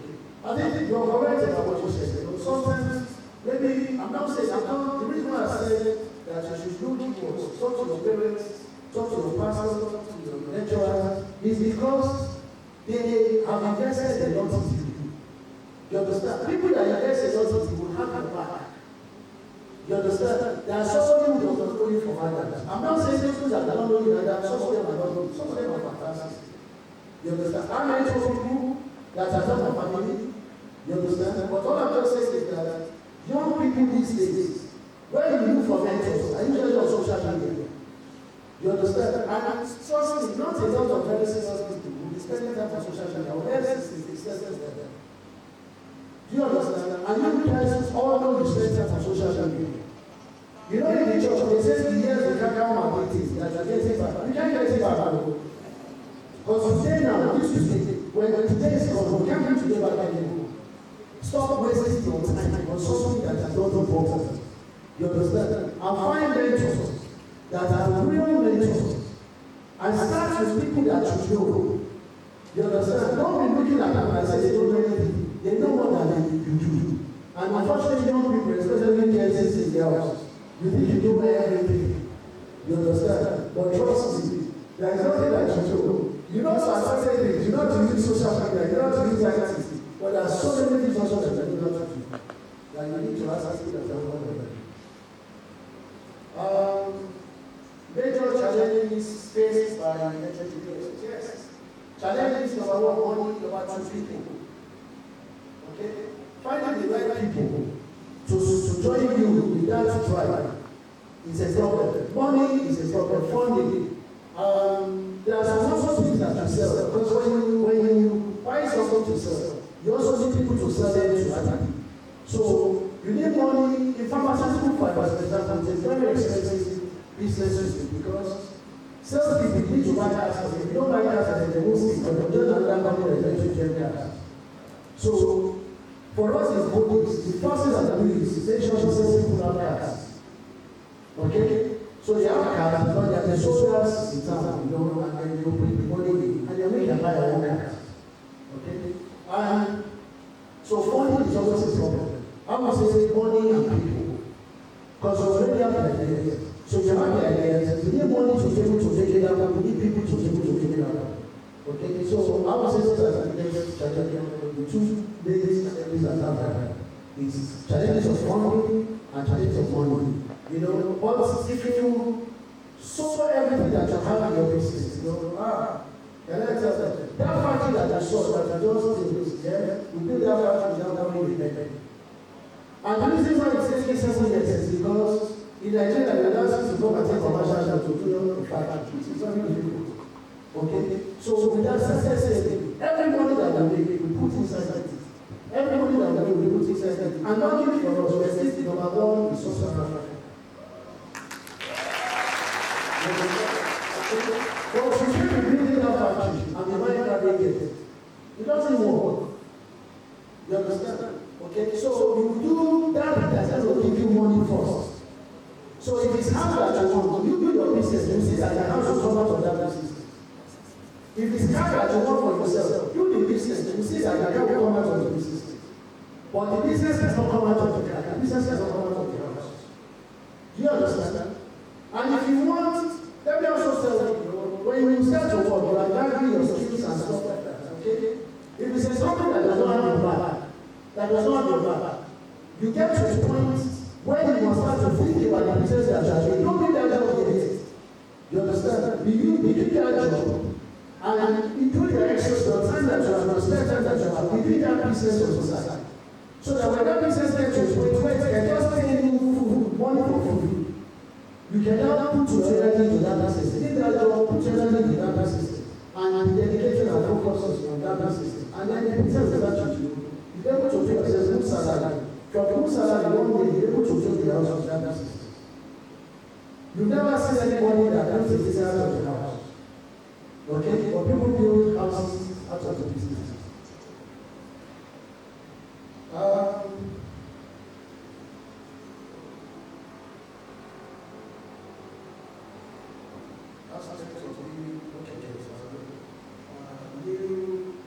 Yes. Let me talk about new courses. The reason already said it. I think January there will be a course on in vitro diagnostics, biosensor and nanotechnology. Okay, I don't know. So that's what your university is introducing, and we're supporting that at the beginning.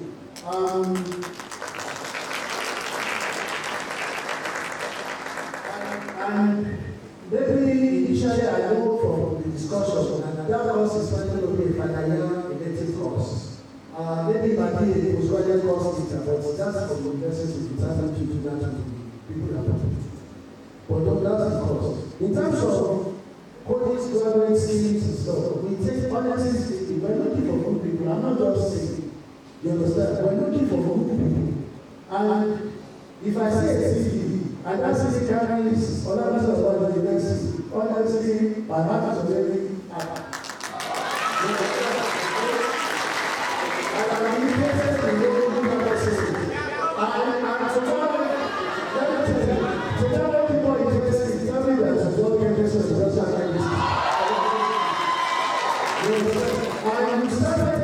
a program with the university, and as I said, 6 of your colleagues are working with us in Lagos.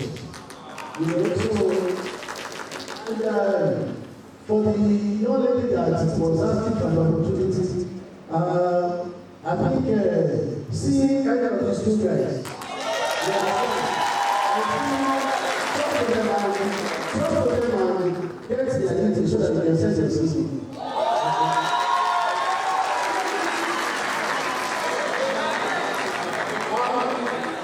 My brothers, I was asking you, if everybody is useless, trust me, there's nobody that God has created that is useless. Not a single person. See, I haven't started in my office. I started that I would rather employ somebody that has the right attitude, no experience, no work experience, than take somebody with a lot of experience but with bad attitude. You understand? So, the other thing I was saying is that put your best foot forward. Be confident when you go for interviews. When somebody invites you for interview, first it means that you see your CV like you want to see. We put another target in about 6 newspapers, and I think we have about 5,000 people, and you can't invite 5,000 people, so you have to screen them, and invite certain people. and then you see them sometimes people do the online interviews, you see how they interview. If you can't sell yourself, nobody can know what you can do, just like looking at you. Do you understand? So I'm telling you how to sell yourself, how to believe in yourself. If somebody says I want to experience, think about everything you've done in your life. And put it as an experience, and put it out there. You understand? And when you come to talk about it, address the questions that they're asking you, and show confidence in it. In fact, there is nobody that has never been rejected before. Me, I've applied to companies. I had a file where they put where the letters will come. I won't even put there, I just found them because I know they will reject. Until you understand how to interview, and my interview, when I did my interview, was supposed to be free interview. It's final interview that where I got it. It was supposed to be free interview. I did the first interview and I got it. Meanwhile, I've had a lot of people saying, no, I used to be paid like that. So say, I'm better than this, I'm better than this. But most of the time, we learn the interviewer instead of blaming ourselves. The other thing we teach in our company is that you must own your own problem. Stop thinking somebody is responsible for your problem. You understand? If you are applying for a job and I am not calling you, ask yourself, what am I doing wrong? What is it about my CV? Some of you write CVs as if you are secondary school students.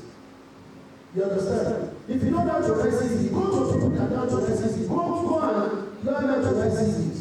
Because the CV is what you do yourself. If you have 10 or 100 CVs and I'm only looking for one person, I'm not for the one that is skilled, correct English, putting the CV together nicely, you want to listen to the job. You are just shortlisted. And the rest are not your CVs. And finally, when we are interviewing them, it was not to offer. So if somebody says, no, in fact, let me share something else with you. And I know everyone knows this because I've shared it with something like that. I used to go for interviews to go and ask questions. This was in the UK. Don't forget, black man from Africa, from Nigeria, from China, trying to get a job in the pharmaceutical industry, they don't have any black at all. You understand? So I want to interview this. I know they will say no. So I like my own question. So the questions they asked me previously that I will not answer them, I'll write the questions down because I still don't have the answer. So at every interview, they will ask, do you have questions for me? Some of them say no questions. Stupid. You understand? So I'll pay my list. All the questions I don't answer the last interview, I'll ask. And then you will now say, in fact, I need to say that I said no. How many questions you want to answer? You need to interview them, I said, thank you, I want to do. When I go to the next interview, now I know more. So when I go to the next interview, and they are unlucky, they are like, they ask one of those questions, I'm ready to answer. By the time I give them the answer, let them answer another that I don't do, I write it down. You understand? And I go to the next interview. That's what you need to do. You need to own your problems. Stop blaming. There is nobody in your family that is doing you. You can blame somebody in your family that is doing you. That means that there is nothing you can do.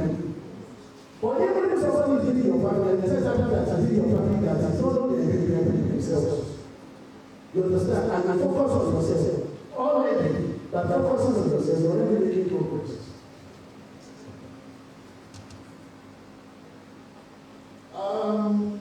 Chemistry, how did I get to pharmaceutical? Okay, I just told you that there is nowhere that chemistry cannot work. Do you understand?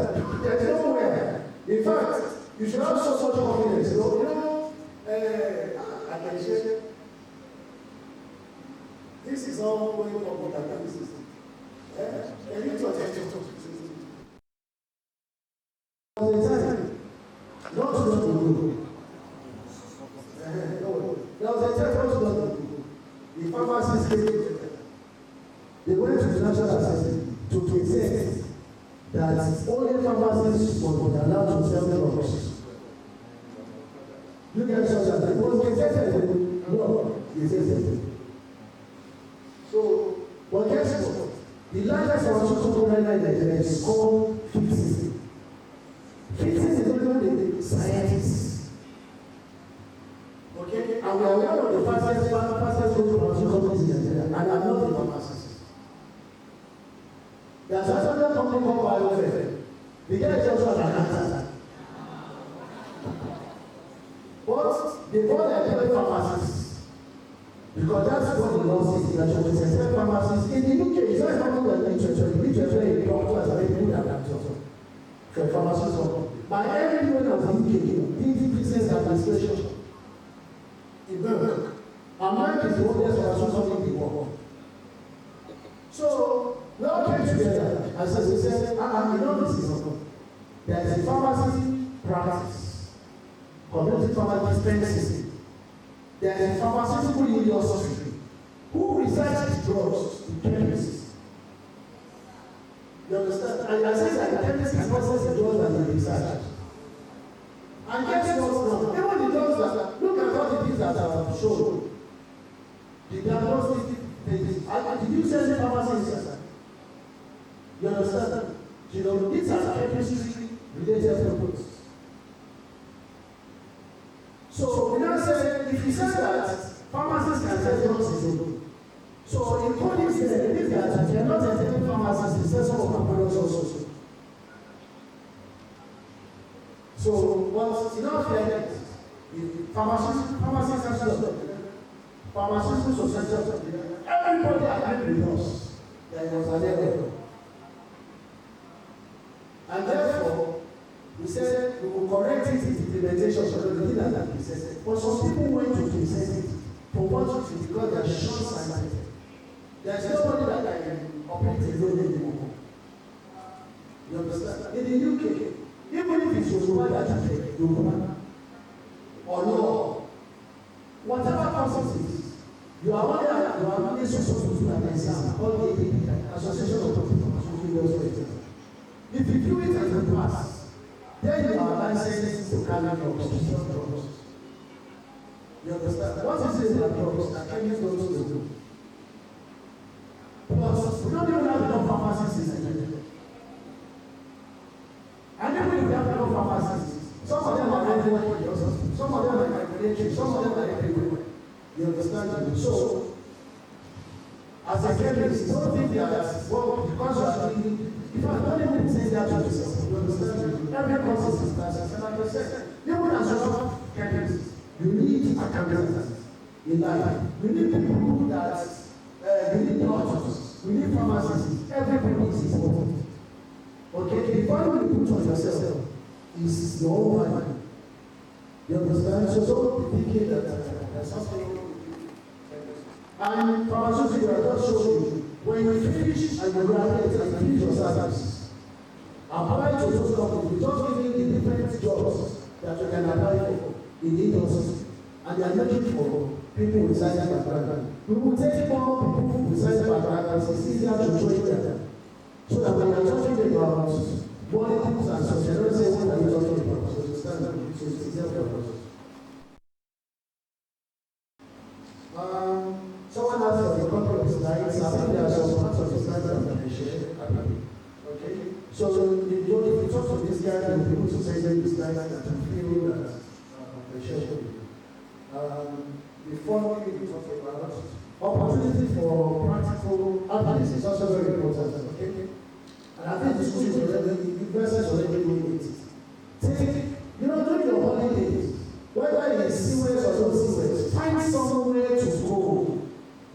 You understand? Find somewhere to go. Go and see. Don't think everything is about money. Go and learn something. Find companies where you have friends, where you have uncles, where you know somebody, where you can say, let me just come to the office, just to come and sit and as that they have chairs and tables. You understand? Go there, help them. Tell them what you can do to help them. They are just looking for money. Some people will pay just to do voluntary service in the place to get these things. Don't wait until you finish university before you start having experience. Even do it in your mama's shop, your papa's shop, your parents' shop. If your mom is selling, go and do sales practice in that shop. Everything is not just like enjoyment and party and then when you finish school, it's when you now go to the new world. Start going to the new world now. And I say the new world, I don't mean partying. Party is good, you work out, you play hard, you understand, but you must know what you're doing in life. And you need that experience. And don't wait until after the lessons before you start saying you don't have experience, okay? I think that's about it.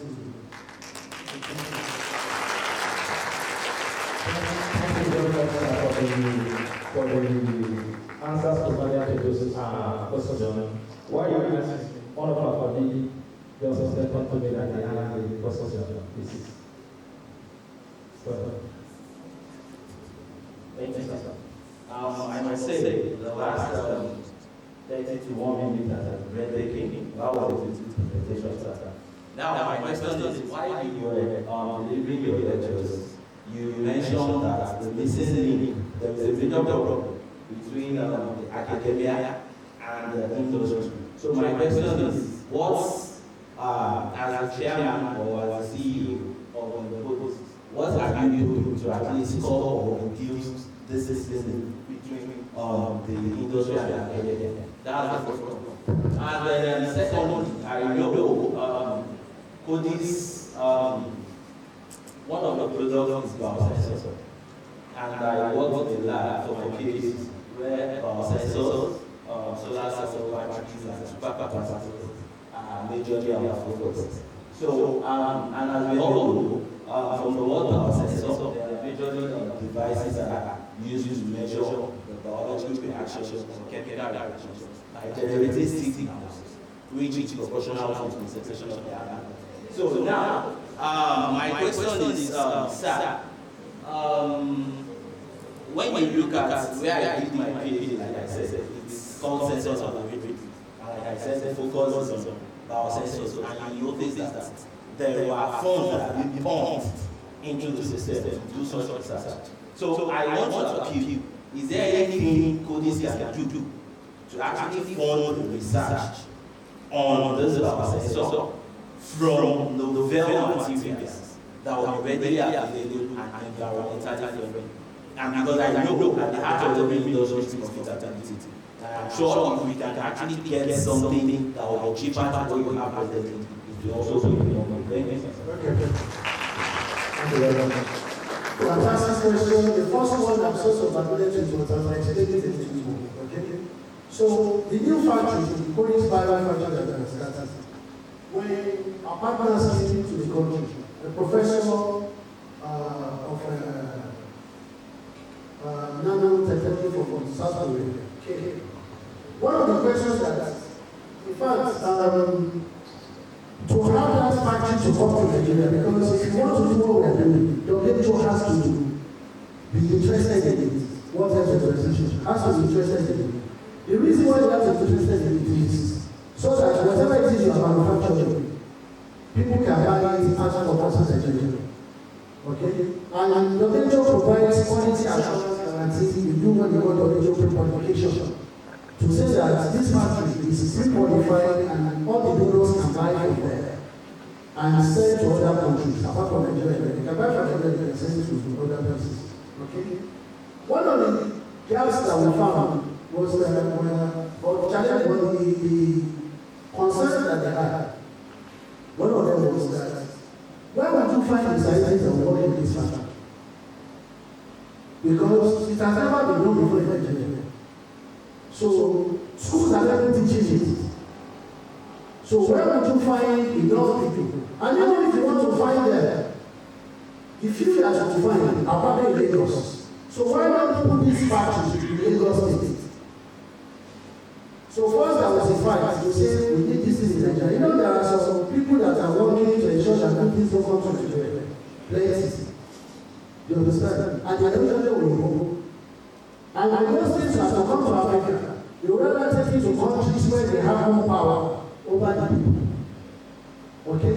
I know Nigeria, they don't take it to. You understand? We're too confident. We don't say we don't need anybody to do it. They don't like that. Okay? So first thing is you get it to come to Nigeria. The temporary transfer, because we don't have to transfer. The second one is, now it's in Nigeria. So bring it to state was a big wahala for them. And so one of the things that provinces were going to do, which is what we're doing now, is the introduction of this course to your curriculum here.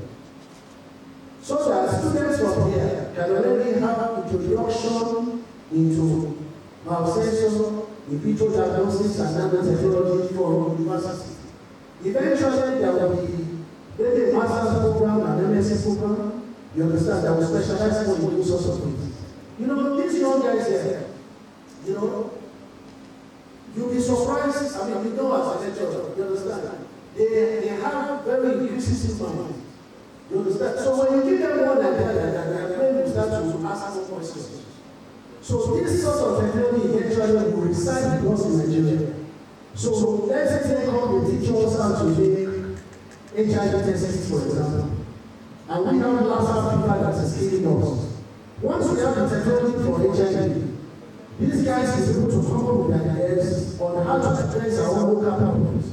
And it's only when we do that all of us will finally say we know what we're doing in terms of local production. So that journey is starting from this university, a lot of issues going on. And all this will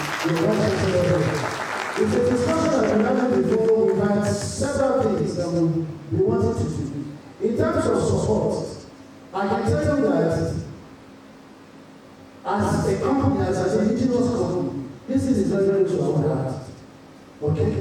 And you will not have Pfizer wanting you to develop your own technology so that you stop buying from them. They won't do it. So it's only the indigenous companies that can help. Maybe some of the things you guys can do for us is you start on giving the Nigeria products. So that they start buying our products, we take more than we put parts of them back. But for us as a company, we have a CSR, we have a foundation, Codix Foundation. Out of that foundation is Codix Academy. And that Codix Academy, we do two things. We teach or we create a platform so that health professionals can be better taught. Because even the health professionals themselves, they need training. So we do that. And the second thing that we do is what we are doing now in the university. You understand? So that students can also be raised like that. Okay? And for us, the problems that I make, he knows there are so many things we are talking about. This is just the start, and I'm not going to talk. Thank you very much, sir.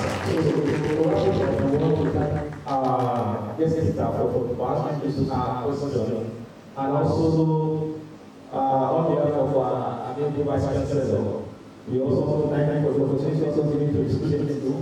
So that's what we call an SSC. If somebody has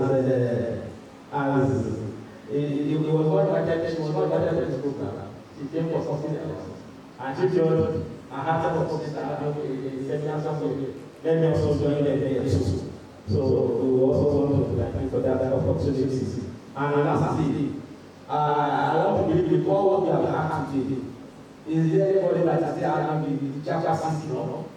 I'm very sure even if there is, it's going to be limited. What's the point of chapter? That one and chapter there. In that chapter. Almost of chapter. Almost of chapter is tattoo. It's not tattoo here. I wish you share your blood. Thank you very much.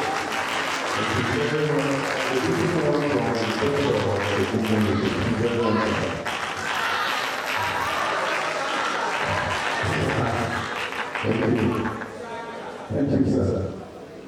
So,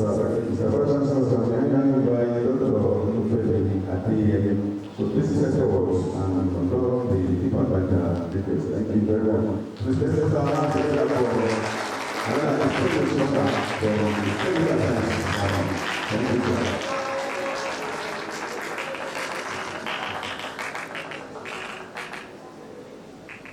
Mr. Vice Chancellor, your actions always remind me of Professor Obari's common saying. Now we are getting there. I want to thank you for the focus you have since before assumption of office, and now that you are on the seat. Thank you very much. My dear Simon, you see, we are like an orphan, and therefore we make requests. So in terms of government, the facilities we have, and the one that are near completion. So based on that, I've been directed So big for the reports. 9 more. Number 1, we will need SCIR.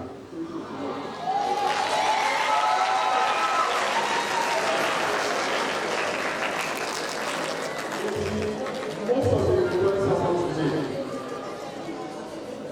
We not only serve the Department of Chemical Sciences, it is serve this university. Number 2, we will need UV.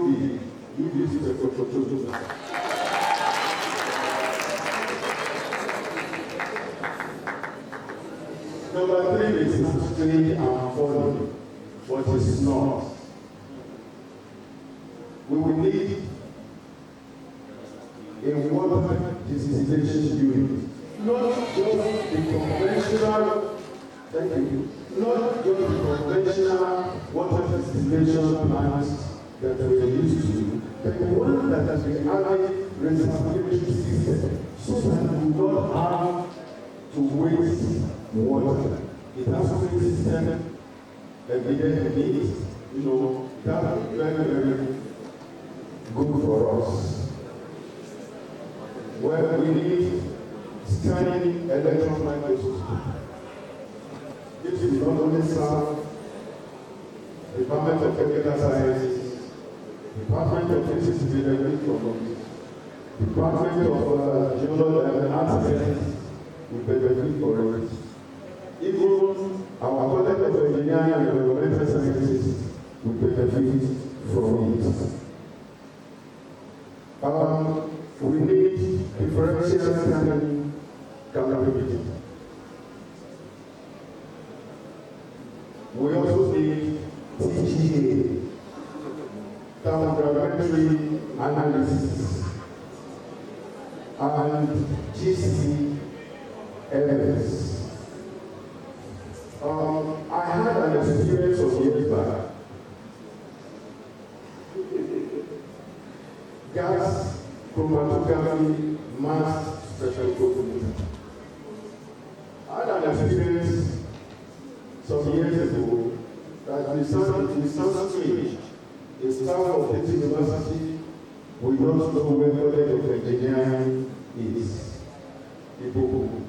So I went with Mr. Williams, the Chief Technologist from Physics Department. Getting there, I saw some of the equipment I had the privilege of using during my PhD.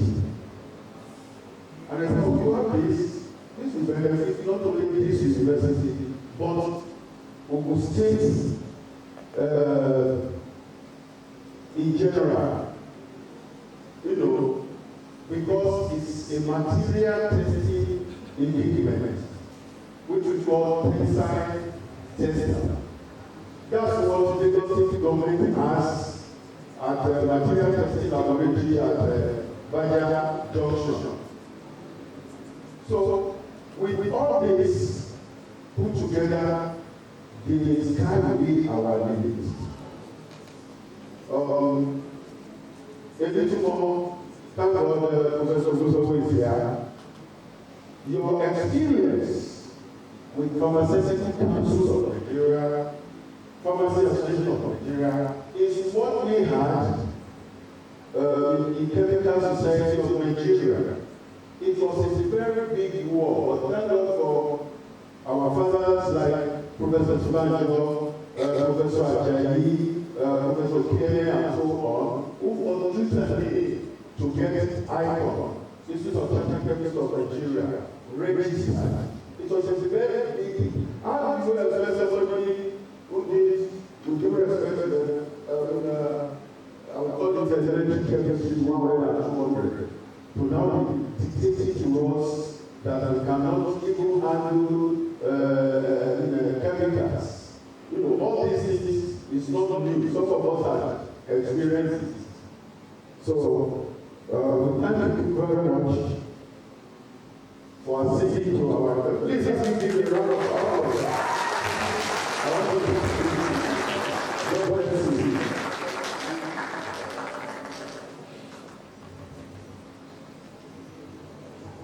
Thank you very much. Can we put our hands again together for Dr.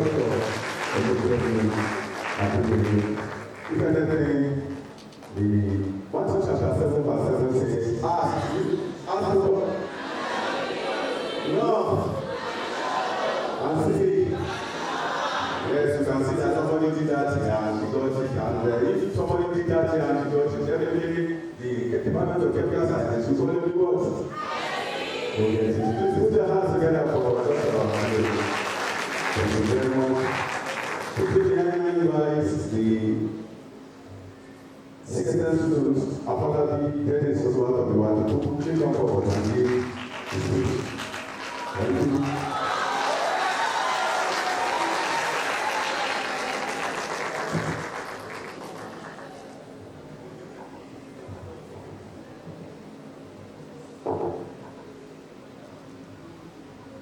Good afternoon, everyone. I'm Apollo Tennis, out of the world, CEO of Codix Pharm.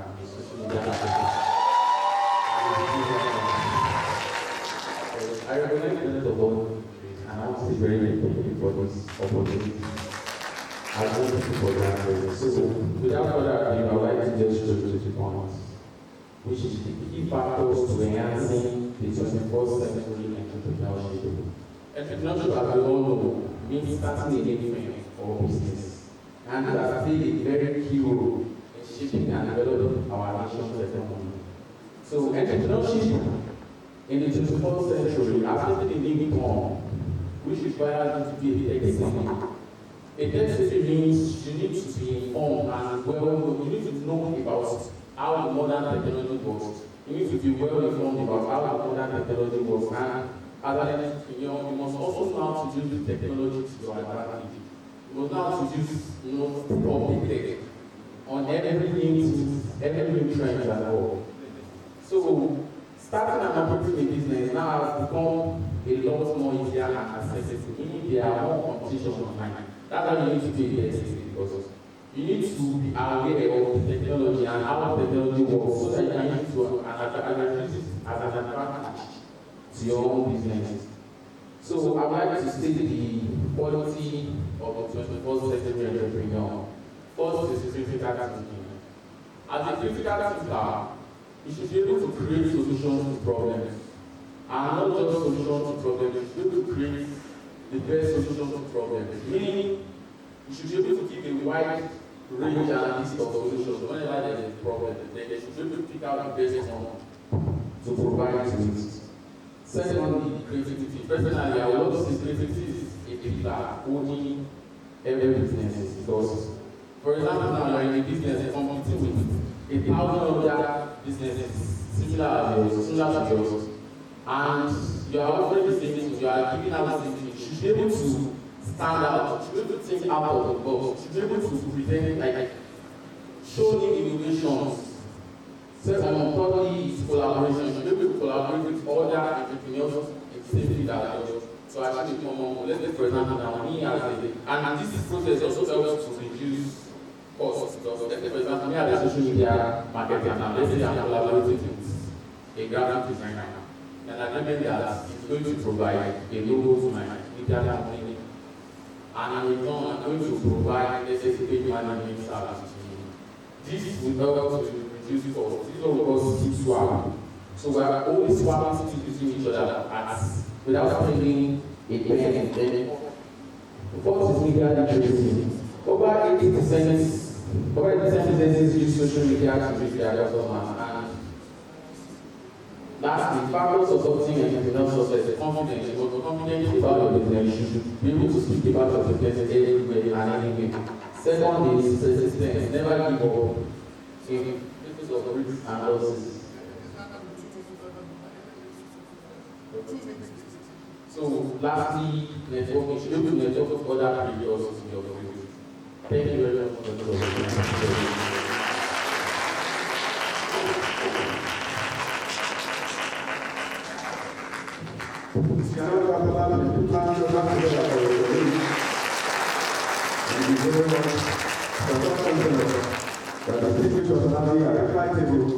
Distinguished members of the audience, we have come, we have seen, and today we have all conquered. May I now invite the Vice Chancellor of the University, Professor Ayodeji Agbola, to please call our guest lecturer for today, Mr. Sami Ogunjiji, with the large presentation. I will conclude. Thank you very much. I will put your hands together for me. Thank you very much. And the presentation of award to the guest lecturer for today. Thank you, sir.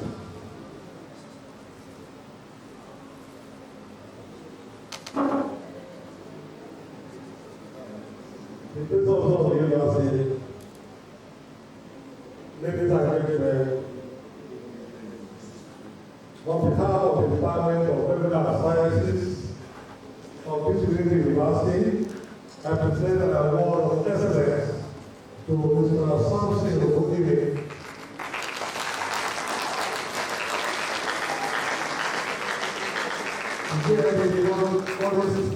Found in the recognition of the efforts towards the development of chemical industries in Nigeria, as well as the diplomas and honors of this university.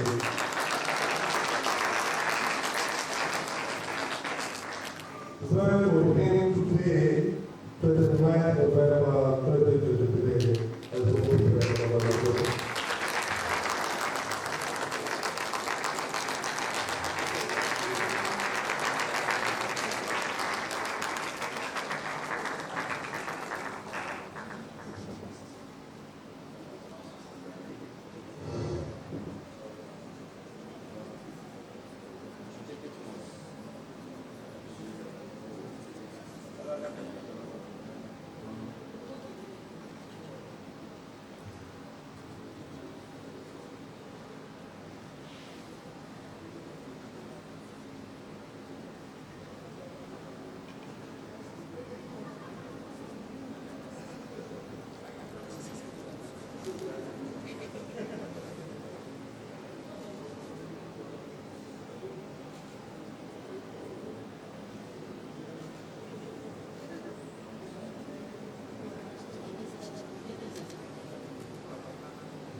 Thank you.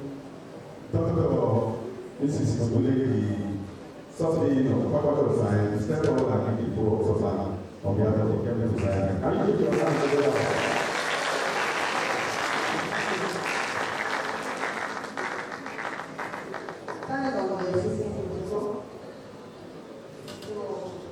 On behalf of the Mr. Vice Chancellor and the Department of Chemical Sciences, I want to thank Mr. Sami Ogunjiji for honoring our invitation and for that wonderful presentation.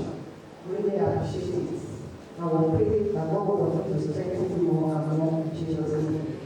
And all our students, I believe you all enjoy the presentation.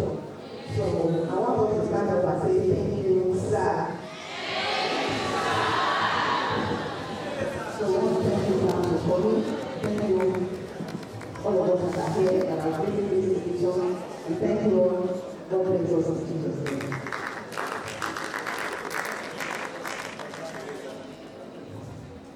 We also want to thank our able Vice Chancellor for his study,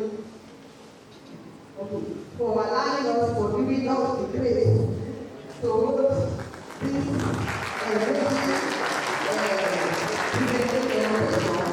Department of Chemical Sciences. Despite the tight schedule, it still allows us to have the really appreciative. We are graduates, so we want all of this. Thank you, sir. Thank you very much.